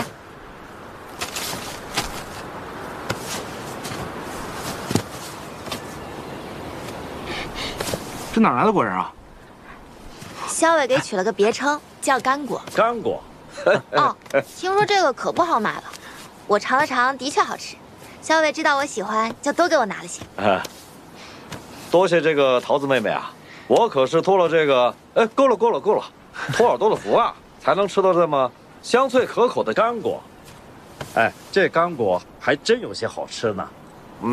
什么叫托我的福啊？桃子不是对咱们每个人都很好吗？你没发现吗？人家桃子妹妹对你特别的好。不是，桃子她人就很好。哎，不是她怎么走了？我说你是不是傻呀？还不快去追啊？为什么呀？你再不去追啊，桃子妹妹就给你下毒了！快，走！桃子，这一次没能想出法子破城，反倒打草惊蛇。看来我们要再做打算，看将来如何收复西长京。等将来收复了西长京，你有什么打算？到那个时候啊，肯定也就不打仗了，我就迎太孙回朝，劝说我父亲立太孙为储君，然后我再回劳兰关。你呢？回瀛州吗？梁王都已经登基为帝了，你是皇帝的儿子，不留在京中，难道真的要回劳兰关吗？我喜欢劳兰关，不喜欢西长京。不然，我当初就不会找个由头犯错，让先帝贬我去劳兰关了。那当时你是梁王的儿子，10几个皇孙当中最不起眼的一个，自然会来去自如了。现在也没什么不同啊，父亲喜欢我的兄长们，就让他们陪着父亲吧。你呢？你还没有回答我的问题，你会回瀛州吗？怎么？皇孙是怕我崔家军会和孙敬一样，志在西长京，不愿意回瀛州了？我当时出瀛州的时候，有这样一个心愿，希望可以战乱平定，天下太平，让百姓们都能过上安稳的好日子。如果将来有一天真的可以收复西长京，那肯定就是天下太平了，为何还要再起战乱纷争呢？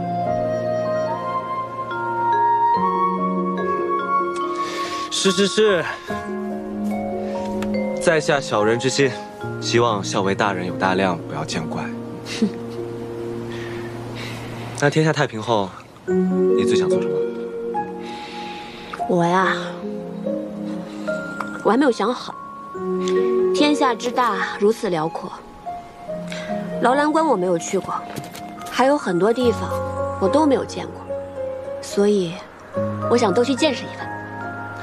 你想游历天下，那你会来劳兰关吗？终有一天，我会去劳兰关的，去看看你说过的大漠烽烟，还有那条劳兰河。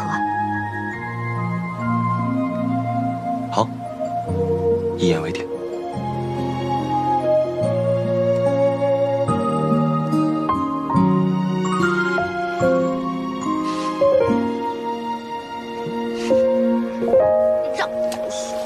谁对你？桃子姑娘，你别过来啊！你到底怎么了？你说我怎么了？我又惹你生气了，但是我不知道为什么惹你生气了。不知道，不知道你就想想喽。是不是因为我说错什么话了？对不起啊，我这个人就是不太会说话。那你说说看，你说错什么了？我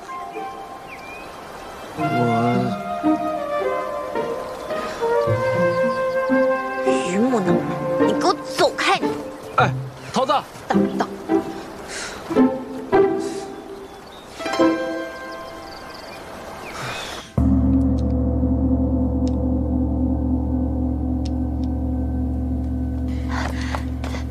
娘娘，韩将军那边来消息了，说是太孙暂时安定下来了。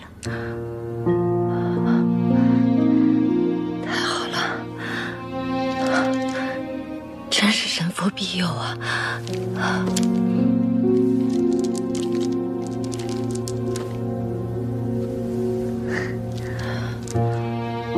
恭喜娘娘，暂时能够安心了。前几日大都督刻意遮掩兵马调度，我总觉得会有什么事儿。是大都督发现太孙所在？若是为了抓捕一个孩子，会出动这么多兵马吗？那是冲着东都洛阳，还是增援瀛州？我也不知道。派去给李逆送信的人，可有消息传回来？说是还未见着李逆，所以暂时没有消息。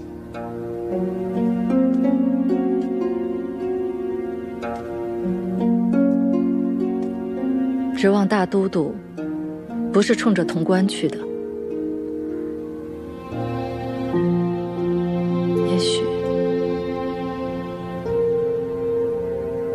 也许是我自己想多了。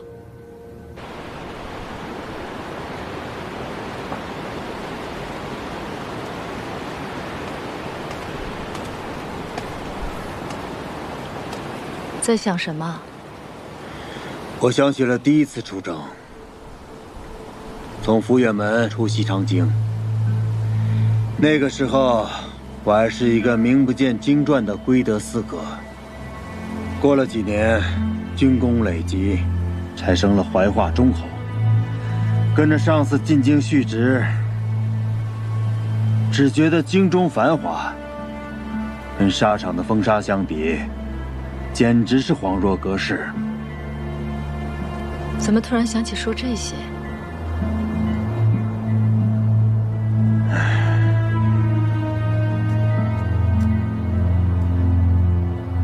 你看，太阳就要落山了。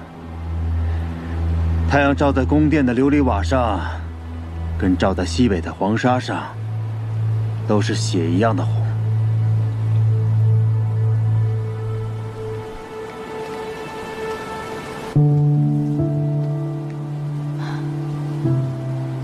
阿静。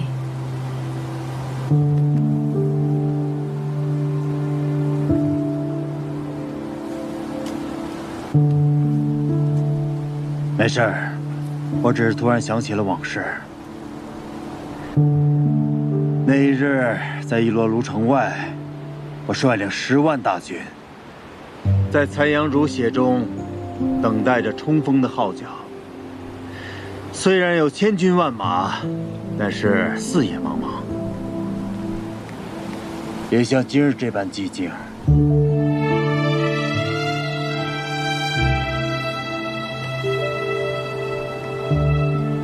我什么都不怕，只要能和你在一起。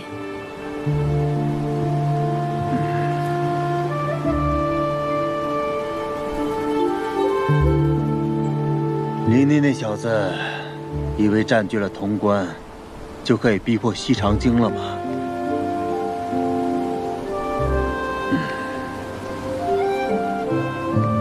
阿静。我不想再听这些事了。等世间太平，你我可以去骊山多住些时日。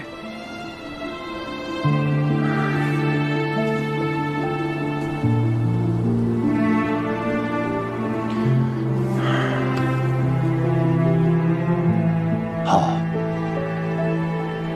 一定去。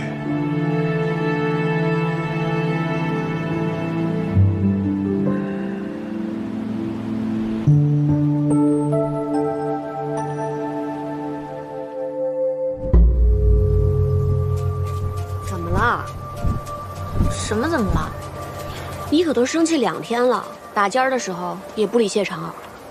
哼，他是谁啊？打尖的时候为什么要搭理他？前面有异响，估计这附近有军队，只是不便敌我。先停一停。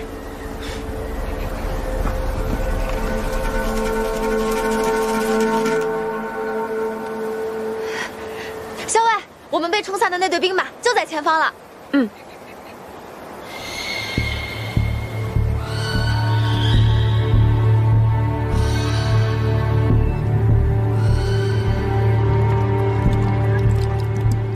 老三，你再忍一会儿。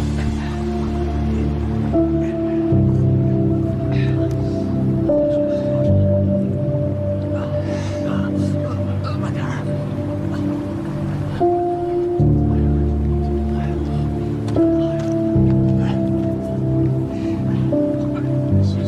小裴将军，怎么孙敬的兵马就突然冲出来了？怎么崔家军就里应外合袭击咱们呀？潼关啊，咱们辛辛苦苦打下来的潼关。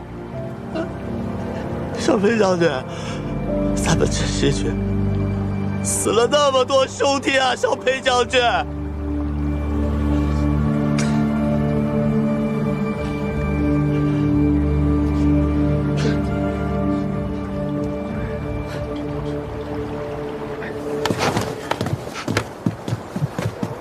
如何？石七郎，你真是太厉害了！刚才入营时啊，你就发现不对，让我喂马的时候留神一下。我细看了，发现他们的粮草辎重没什么折损。若是按桃子说的，这支崔家军被大军冲散，那么多少有几分狼狈。可他们军容整肃，不像是近日遭遇了强敌。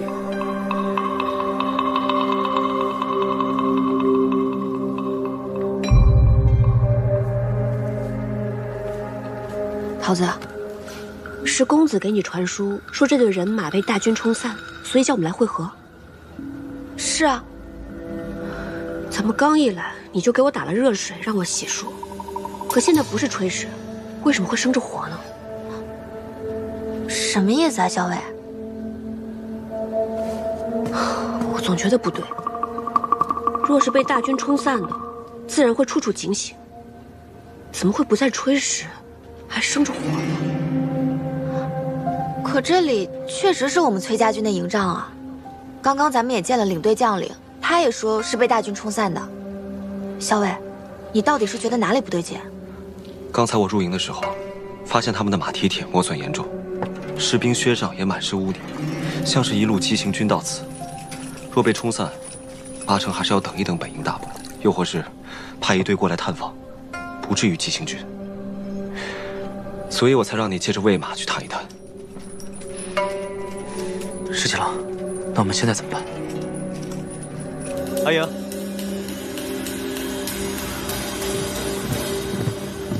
既然你已经平安到这儿了，那我先回潼关了。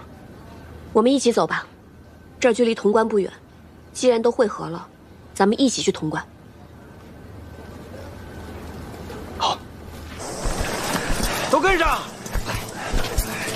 后面都跟上！后面的都跟上！没事。哎，老三，慢点，老三。后面都跟上。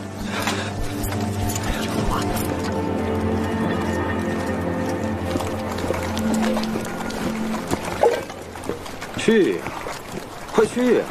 别忘了我跟你说的话，啊，去！去！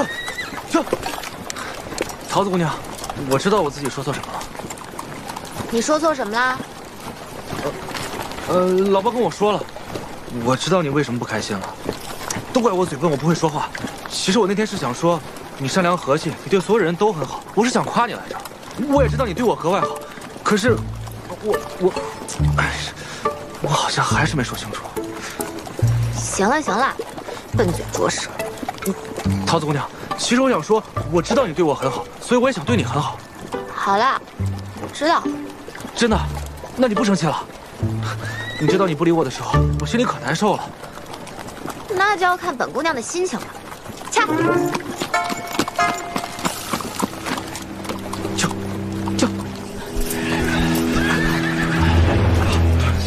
老四来了，好像有马蹄声。老二，你带上老三进去避一避。就算我只有一条胳膊，我还能站。这个姓崔的，我恩负义，咱们好心救了他和崔家军，他竟然这样暗算咱们这西军。今天就算战死，到了地底下做个冤魂，我也不会放过他的。好，把重伤的兄弟藏在树林里，请上兄弟拿起兵刃，随我迎敌。好，后面都跟上。怎么样？前方有队人马突然停了，但他们人数不多，不知是敌是友。那就迎上去，是敌便杀之。好嘞。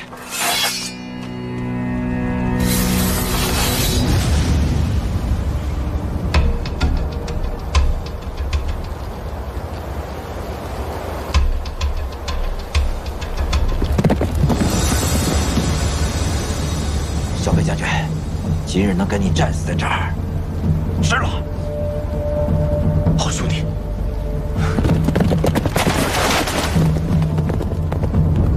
兄弟们，杀！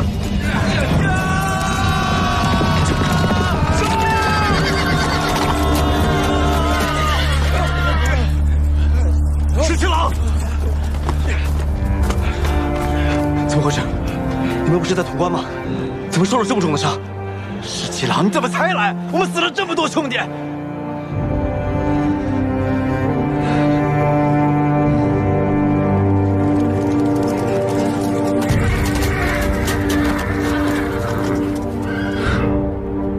杀了这个崔家的，为这西军报仇！杀！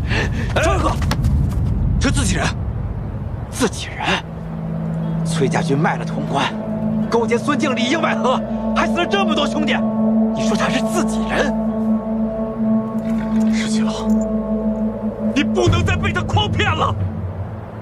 他和姓崔的早有预谋，把你们几个诓骗到西长京。崔家军在潼关里面和孙敬里应外合，杀了我们那么多兄弟，把潼关给卖了。妖女，我裴某和你不共戴天！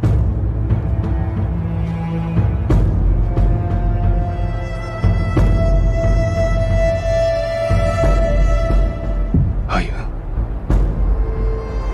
何小伟，这都是你们谋划的，所以你非要陪我去西长京，说什么可以解瀛州之围？不是。回潼关途中，你说你们崔家军有一支军队被冲散了，需要会合。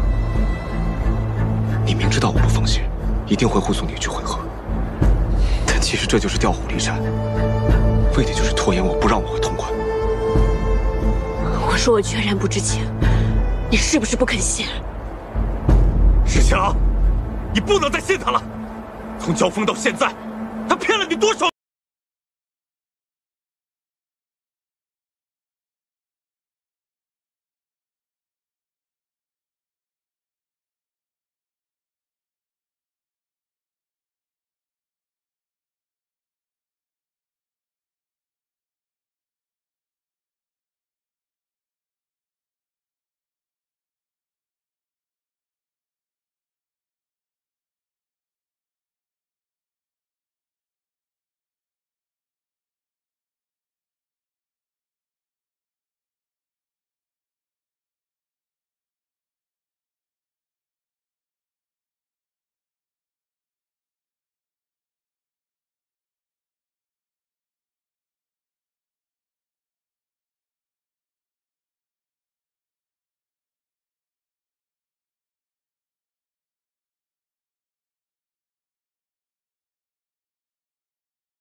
都是你们谋划的。我说我全然不知情，你是不是不肯信？我怎么信你？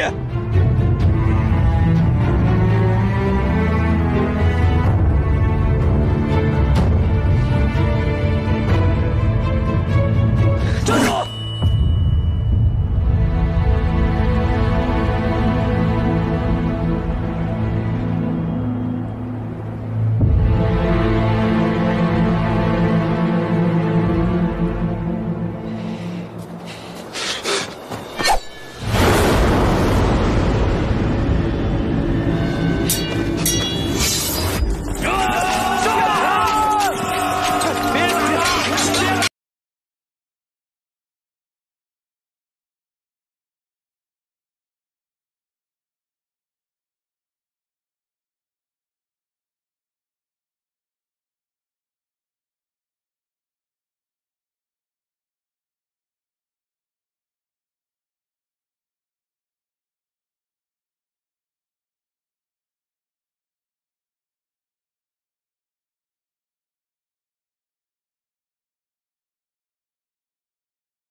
不管说什么你都不会信，但这一次，我确实不知情，也不曾谋算你。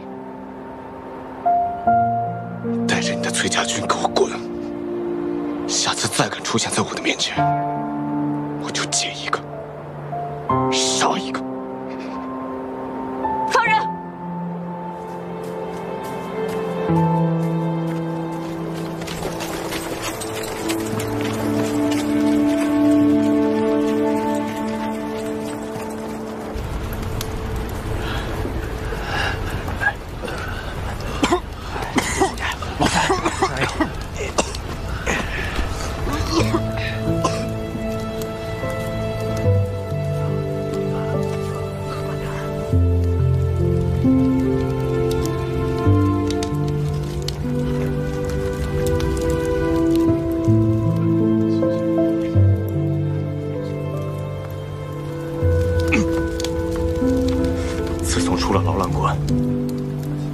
没想到咱们前所未有的大败，竟是因为被姓崔的这个小人所出卖。收拢我们的人马，慢慢推向洛阳。知道。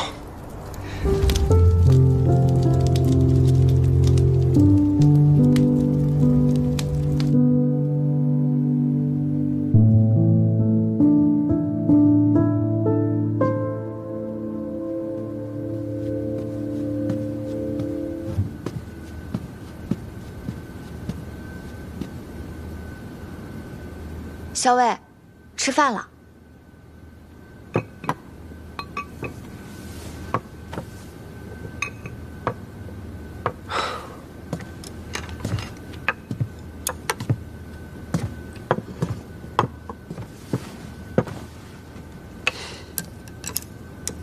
潼关计事，公子定然是谋划好的。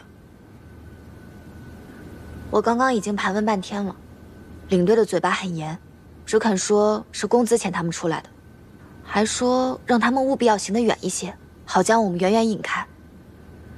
其他的就一句不肯再多说了，只推说自己什么都不知道。小伟，多少吃点吧，吃完了咱们再做打算。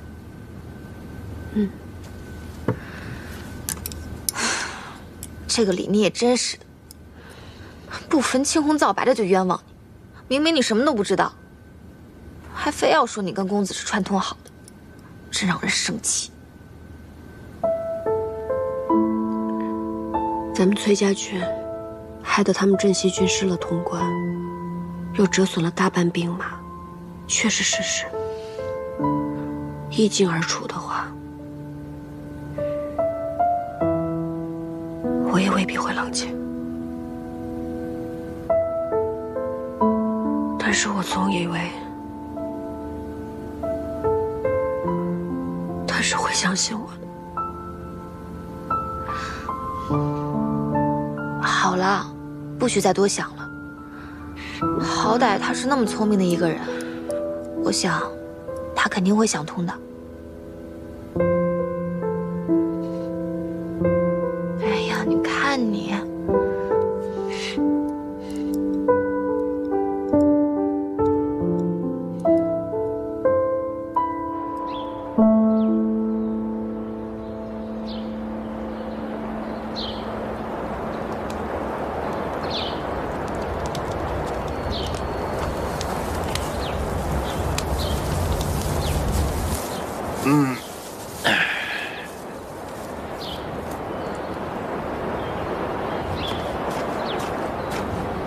石七郎，你怎么不叫醒我呀？你这可是守了一夜啊！我不困，守夜没什么。你知道，何校尉不管怎么诡计百出，但他为人还是坦坦荡荡的。就算是他骗了咱们，他也不至于不敢承认吧？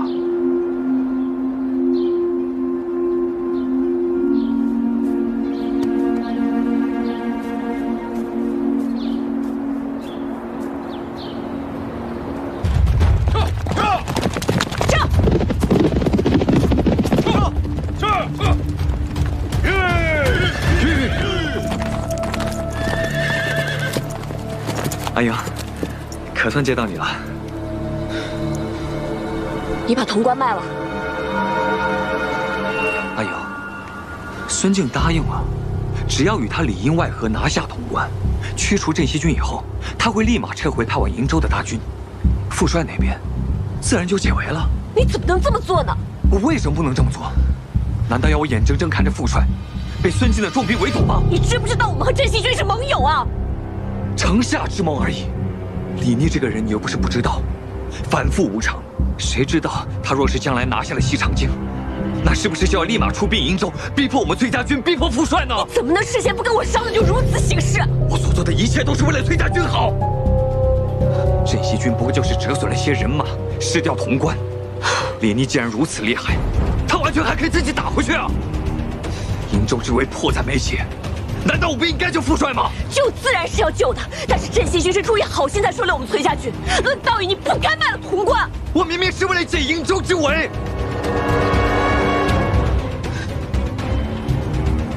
阿英，若是因为你对李逆亲言有加，便公私不分，如此质问于我，你觉得公平吗？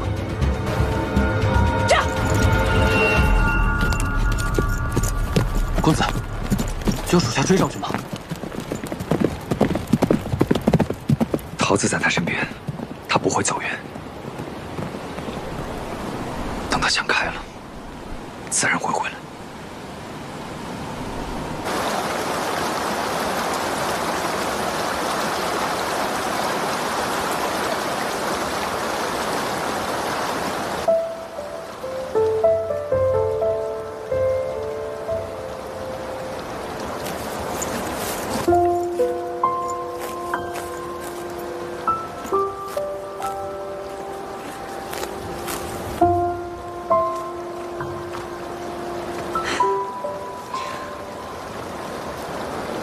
小伟，要不咱们先回去吧。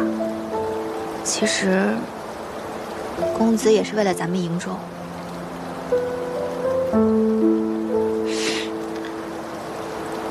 我知道，但他这样做事，分明不义。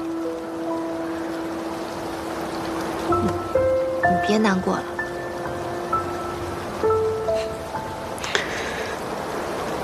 不是难过，只是……你是在担心皇孙会一直想不通，一直误会你吗？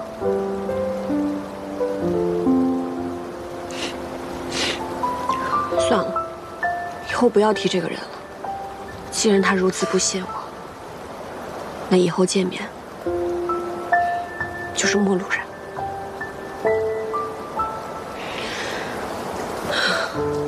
再见面，恐怕只能兵戈相见了。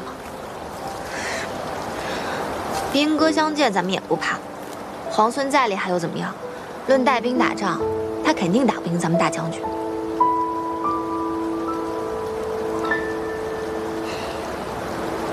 说实话，出瀛州的时候，我在想，这天下苍生何其无辜。孙敬这个人，横征暴敛，好大喜功，耗费兵力征战百越，何泽而语？唯有跟孙敬抗争，直至平定天下，百姓才能过上好日子。但是我没想到，李家居然有李逆这样的人才。其实，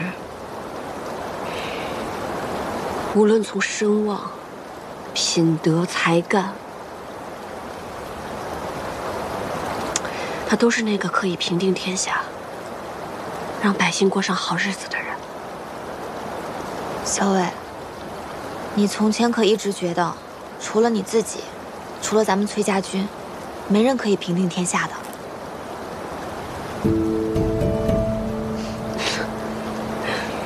是啊，但我也没想到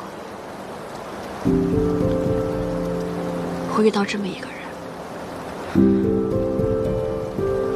不过，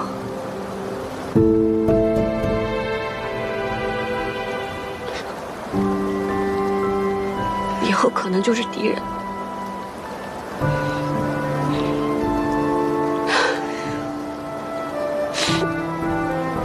要不咱们还是先回去吧，公子一定很担心你。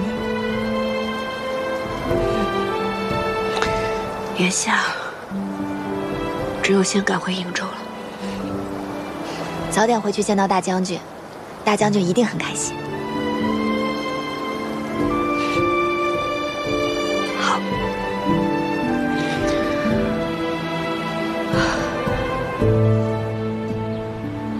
等会儿我给你拿一些吃的。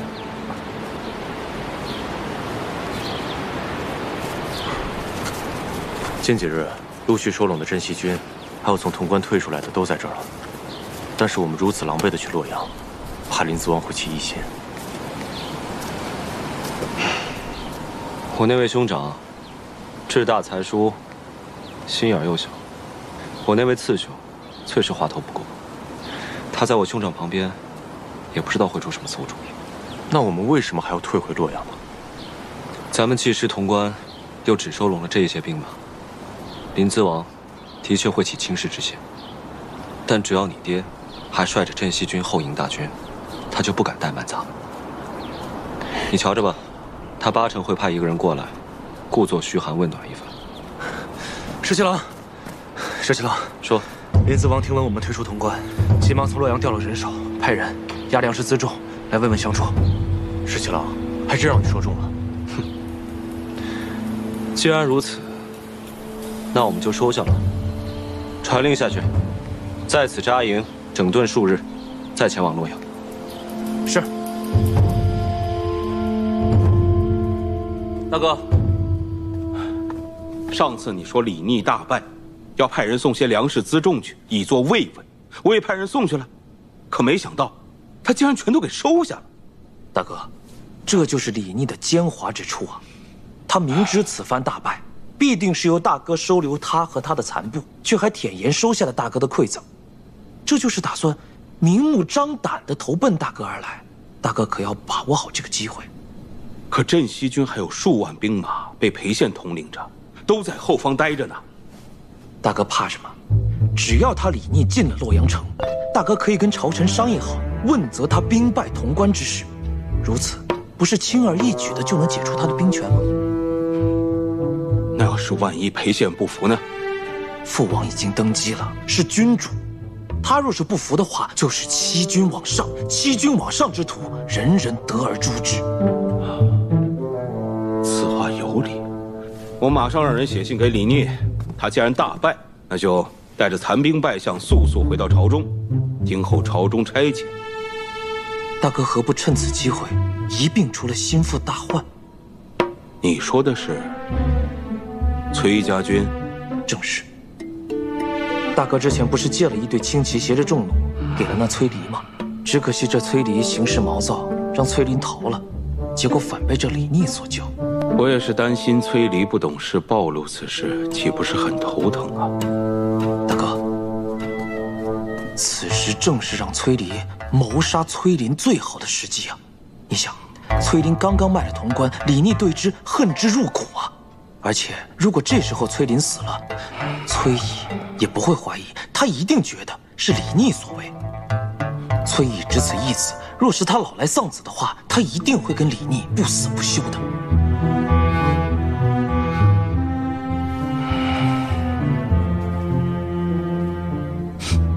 妙啊！逆弟，自闻潼关兵败，心痛不已，夙夜忧叹。前番送笔出粮草，恐不足用，速带残部返东都休养。兄，林思王让我们速回洛阳，他什么意思？他大概是觉得潼关这一败，正好能失去我手中的兵权。这人打仗不行，成天到晚只会动歪脑筋。父亲指派的兵马，应该过几日就到了。兵马未动，粮草先行，咱们得好好谋划粮草之事了。传回消息。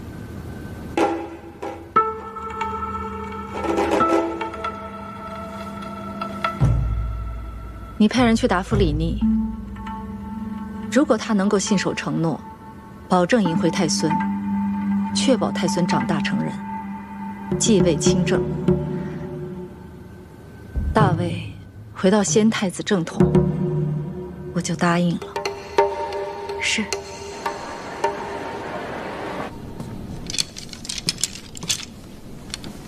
父亲突然召婉娘来，不知有何要事？哦，为父刚刚得到消息，征百越大军败了。据说大都督十分震怒，命令严密封锁消息。可是这种事情，常常越是封锁，消息就越是传得快。父亲怎么看？依我看，如果是真败的话，消息绝对不会传得这么快。父亲觉得这是孙敬的计策。没错，这正是孙敬的引蛇出洞之计。如果在这个时候谁敢轻举妄动的话，便正中他下怀。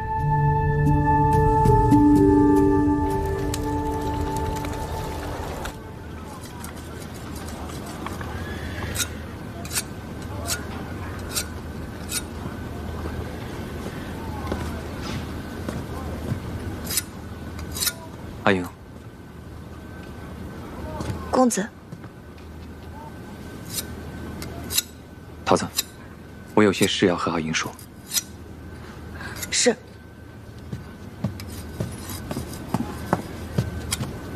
阿英，军中暗线传来消息说，孙敬征百越的大军败了。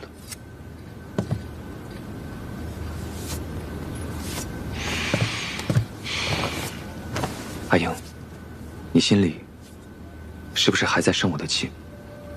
公子此番连我也骗了进去，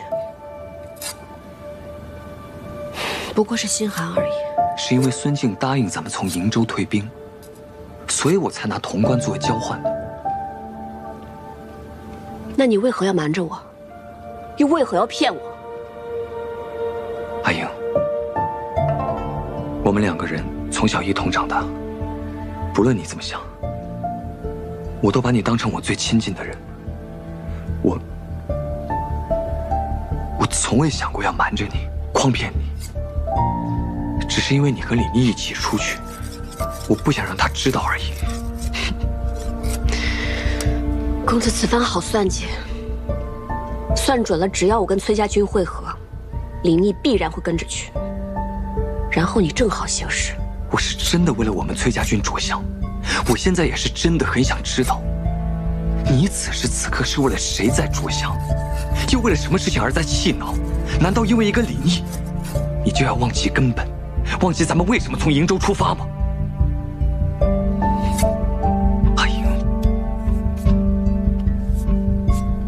公公子回去歇息吧，再多说下去也是徒劳无益的。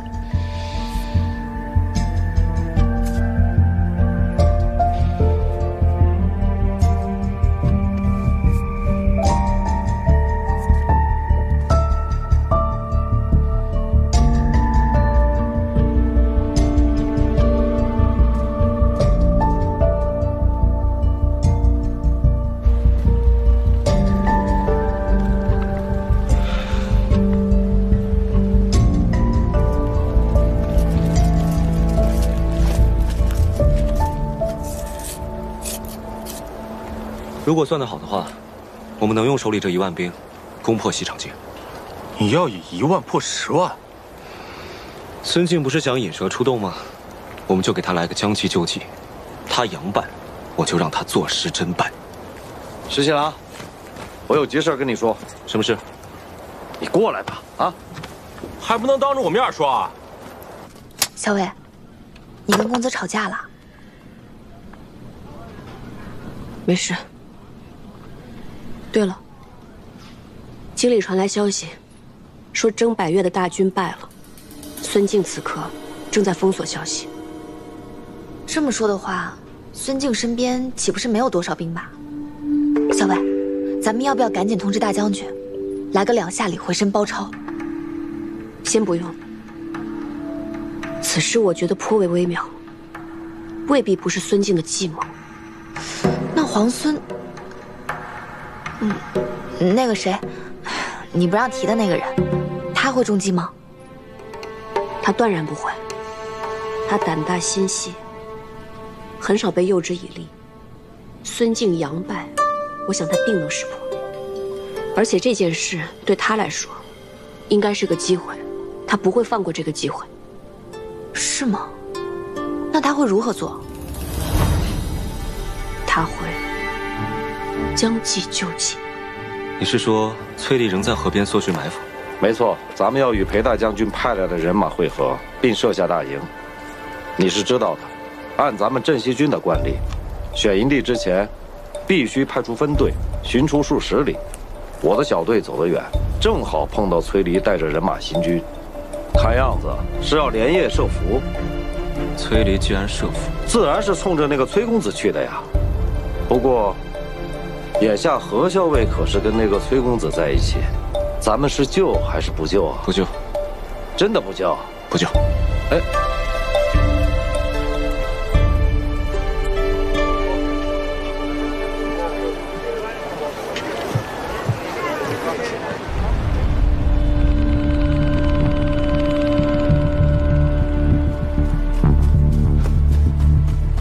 公子，崔林一行人大约1炷香时间便到。传我命令，让弟兄们做好准备，打起精神。一旦击杀崔林，所有人重重有赏。是。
这次再行事，务必要成功啊！此次若不能击杀崔离，便会失去临淄王李俊这个强人。而且一旦崔林回到军中，他和伯父都不会放过。无论如何，崔林必须死。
我还以为你要射何校尉呢，我看你就是嘴硬心软。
一举成功了。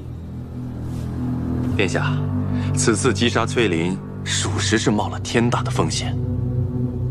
不过，为了殿下的大业，倒也值得。崔公子辛苦了，本王都记在心里面，应许你的，分毫也不会少。殿下大恩，崔李谨记，日后定誓死效忠殿下。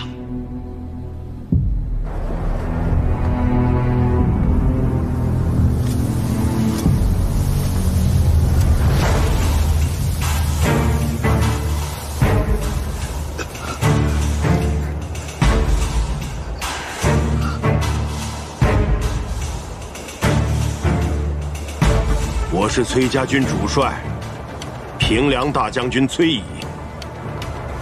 你上来，想来有活路。大都督命我等攻瀛州，逃阵者杀，赶降者杀。我全家老小都被里长看管，我若是降了，我全家都没活路了。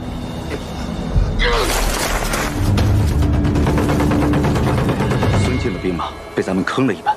还有一半仓皇逃走，干脆我们一不做二不休，跟在他们后面，直捣西长京。大将军，大将军，大将军，大将军，公子率军返回瀛州的途中遭遇埋伏，受重伤落入水中，现下落不明。公子身边的人呢？何校尉呢？公子遇袭之时，镇西军恰在左近，救了一些人。镇西军的主帅李逆写了一封信。差人过来，送给大将军。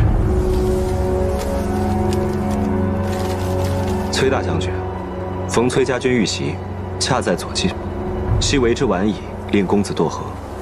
幸其救得阿银，深可为大将军之幸。阿银安然无恙，于镇西军中休养。唯望大将军率大军与镇西军同取西长京。李逆这个无耻之徒，狂妄至极，竟然敢用！竟敢胁迫我！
太烫了，一会儿再喝。你也别太难过了，公子或许被人救了呢。这么多天过去了，一点消息都没有，只怕是凶多吉少了。哎呀，也许公子被人救了，但是在养伤，所以一时无法回来。好了，桃子，你别安慰我了。他本来身子就弱，又受了那么重的伤，落在湍急的河里，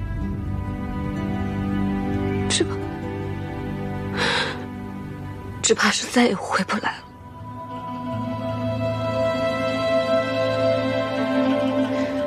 他跟我从小一起长大，其实在我心里，他跟我亲生兄长是一样的，但没想到，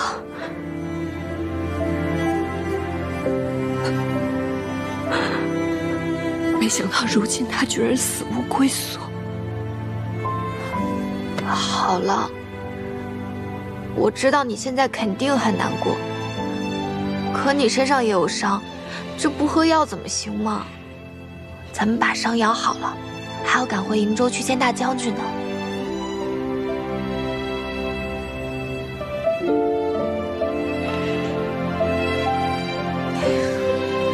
李逆这个坏人，竟然把咱们扣在这太清宫，还不肯放我们出去。他这是把我们当犯人关起来。不都说了吗？以后在我面前不要提他。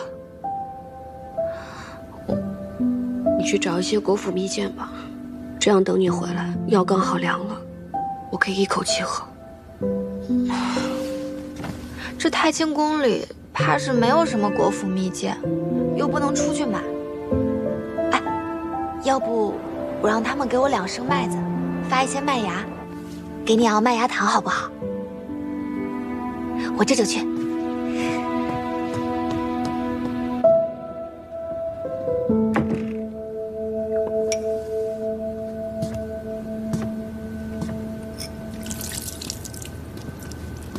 你为什么把药倒了？我是害了镇西军的罪人，我不吃药死得快点，岂不是更中你下怀？其实你当日根本就没有必要救我。如果我和公子都死了，也能让你出口恶气啊！我不会不救你的。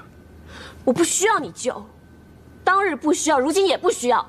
你们镇西军的人是不是群情激愤，一定要杀了我跟桃子报仇？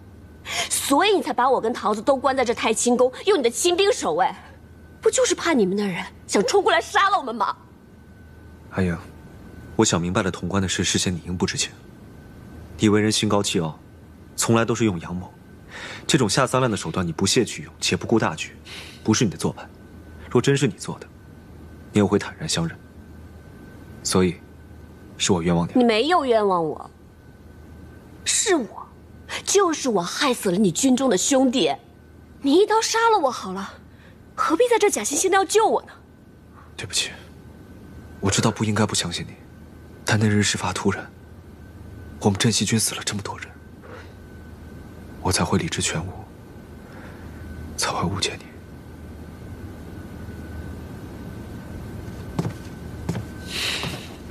出去，我不想看见你。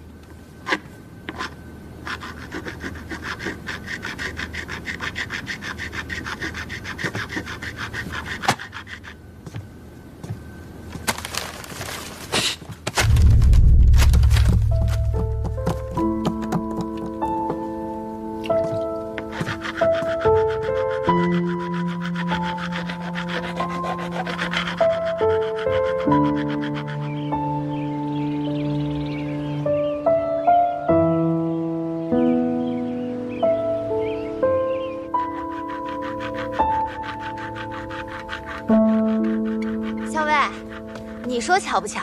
本来呢，我正发愁呢，做麦芽糖啊，怎么着也得2日吧。哎，没想到厨房那儿有洛阳送来的点心，说是给李密的，我不由分说先拿了一点来。我试过了，没有毒，味道还不错呢。哎呦，这是怎么？没什么，药我刚才喝了。屋里刚才进了一只老鼠，我随手拿东西去砸，老鼠没砸到，东西却散了一地。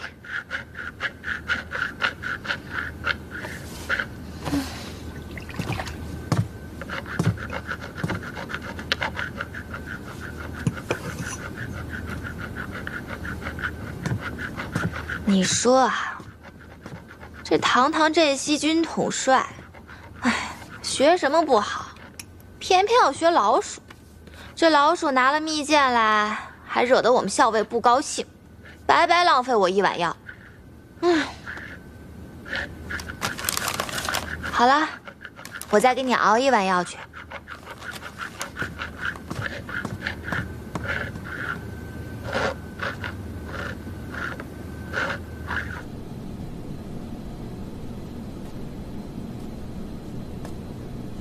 又去太清宫了。瀛州有消息吗？崔毅真的是老奸巨猾，孙敬派过去的兵马被他坑了大半，还有一半被崔毅追击，且战且退，快到福州了。崔姨怎么说？他倒是痛快，答应了咱们的条件。不过这个老狐狸要咱们活捉崔离，估计是想为自己的儿子亲手报仇。大哥那个人，担不起什么责任。崔离藏在他那儿，说太平无事还好，但凡有点风吹草动，他必然会交出崔离。是啊，石七郎，太清宫的那几位既然不曾与崔林共谋，而且又是崔乙指名要保全的人，其中的缘由，我定会向军中的同袍解说。还有，崔乙现在既然答应了和我们一起出兵，也算是给兄弟们报仇了。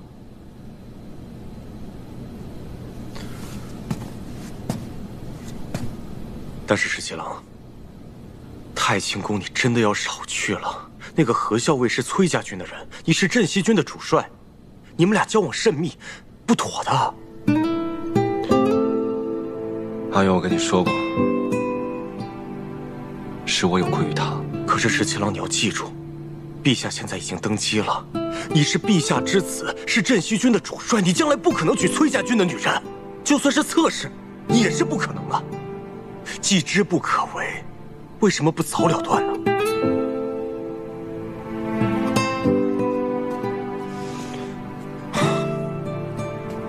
石七郎，只是你自己心里也清楚，你以后的婚配必定是陛下为你赐婚，选中的人也必定是京中的名门闺秀。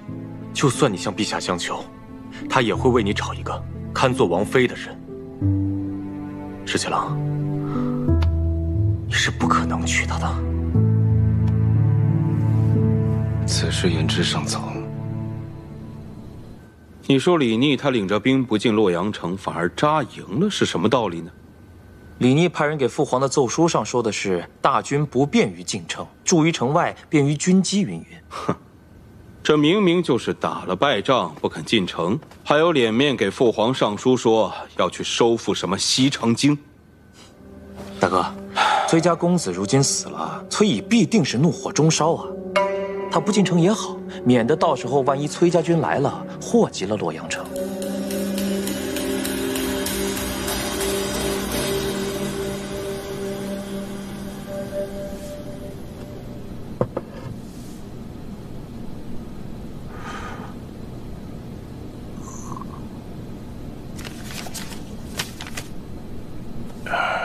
皇孙既然传信来给父亲，想必是有了破西长京的计策。李逆在信中说，希望我能够暗中联系朝中的旧臣，将孙敬征百越惨败一事散播出去，使市井乡间皆以为大败是真，最好能令梁家飞涨，这样最易动摇民心。父亲，您觉得皇孙是何计策？此人机巧善变，我也实在是看不出啊。不过，看他打算搅乱城中民心，一旦这城中乱起来，他便有机可乘。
谢谢你，不疼吧？不疼。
要想下棋，我给你找一套便是。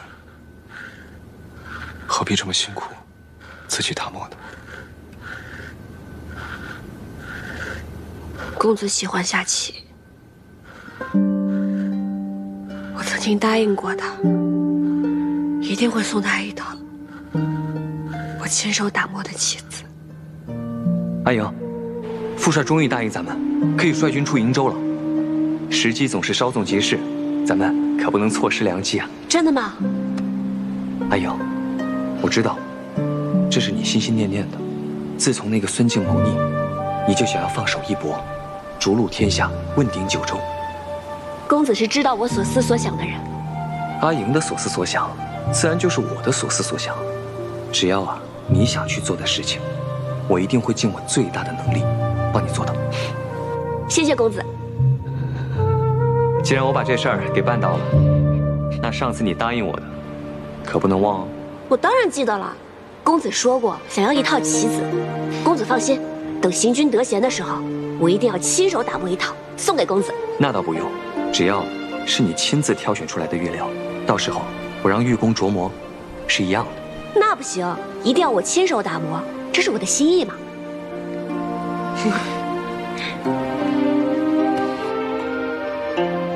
但是现在，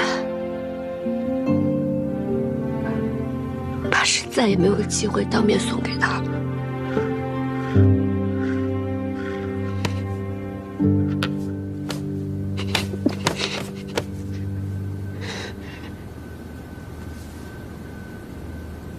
公子为了我，中枪坠河。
都是假的。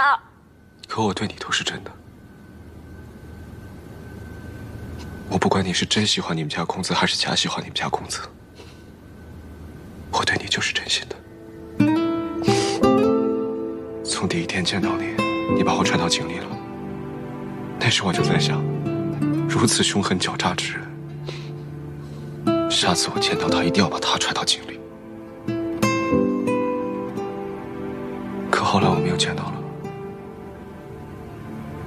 我本来可以对你下狠手，我没有这么做，我犹豫了，我也不知道为什么。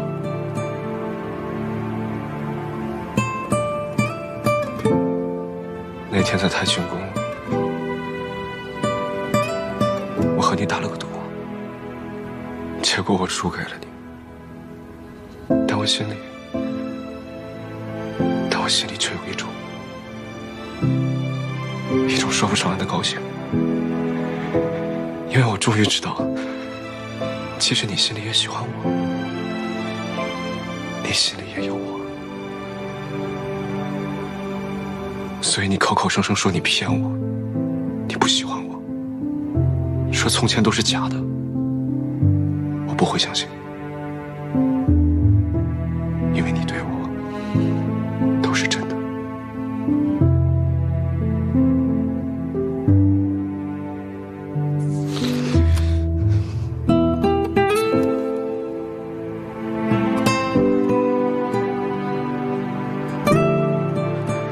哪怕再生我的气都好，不要拿自己的身凑气。你身上有伤，好好吃药，也不要不吃饭。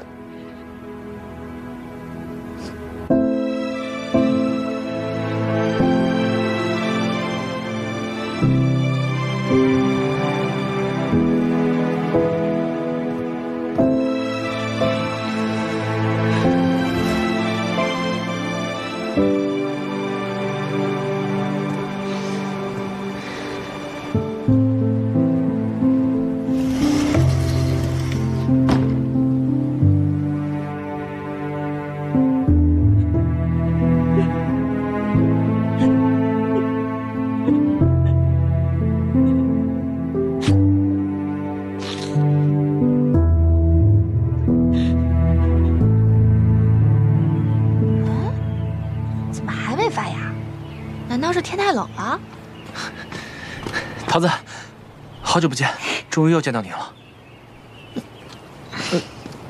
桃子，桃子，你为什么又不理我了？我帮你。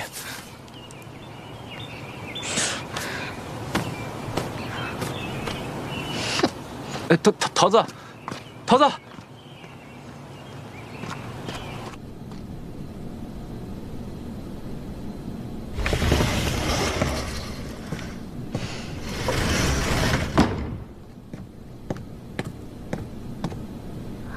这老鼠又来了。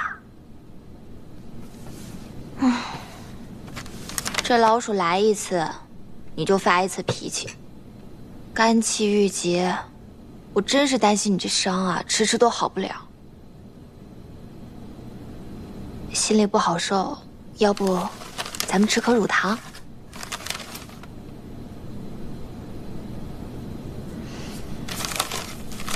这老鼠也真是的。明知道我们校尉看见他就想砸他，还敢拿糖来。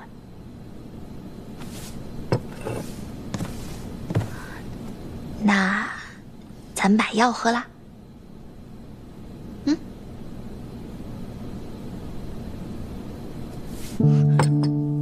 你手怎么了？没什么，破了皮而已。你这又是何苦呢？就算是公子九泉之下，看见你这样折磨自己。他也是会很心痛的。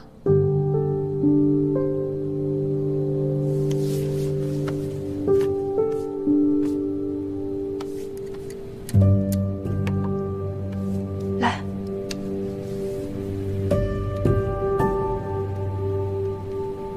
方才你跟李妮吵架了？是啊，我把她骂了一顿。说了好些狠话，但没想到他反倒什么？没什么。校尉，我知道你还在气李妮不相信你，更气他在危难的时候作壁上观。公子的死。你又伤心又自责，可你总这么难过下去也不是办法，你总是要顾好自己的身体的，是不是？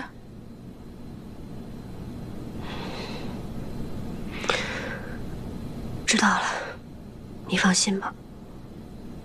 咱们现在困在这儿，还不知道大将军该如何担心呢。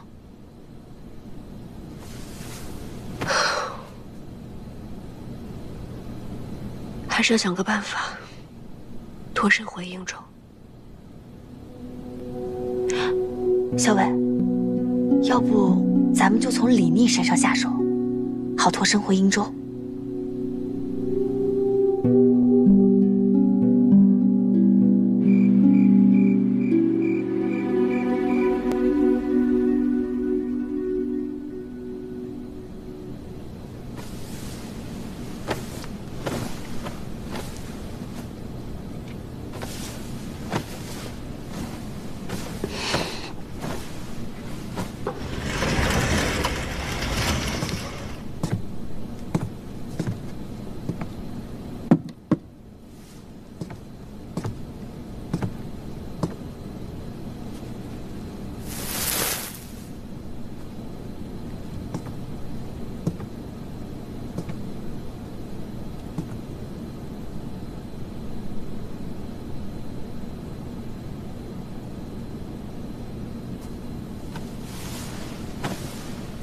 小老鼠偷灯油，偷不着偷蜜糖。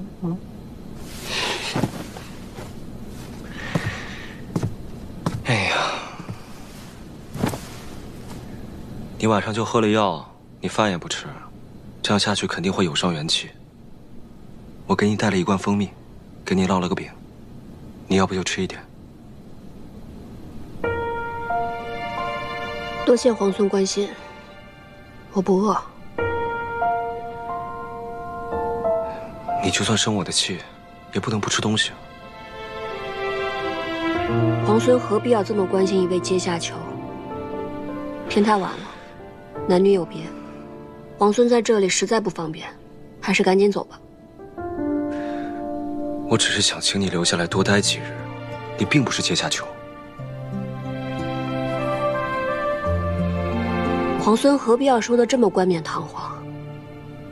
我们家公子已经死了，何某一介女流，对于皇孙挟制我们崔家军没有任何用处。既然说我不是阶下囚，那你为何不肯放我走？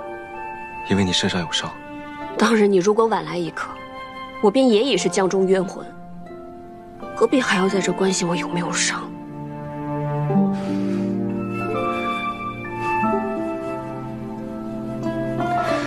你就算不为我，也要为桃子想想。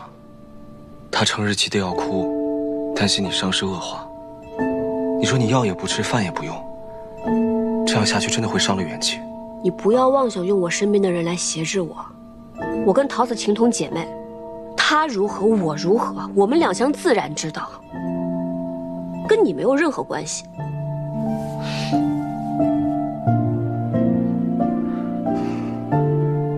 你既然还生我的气，那我先走了。不要带着怒气睡觉，对身体不好。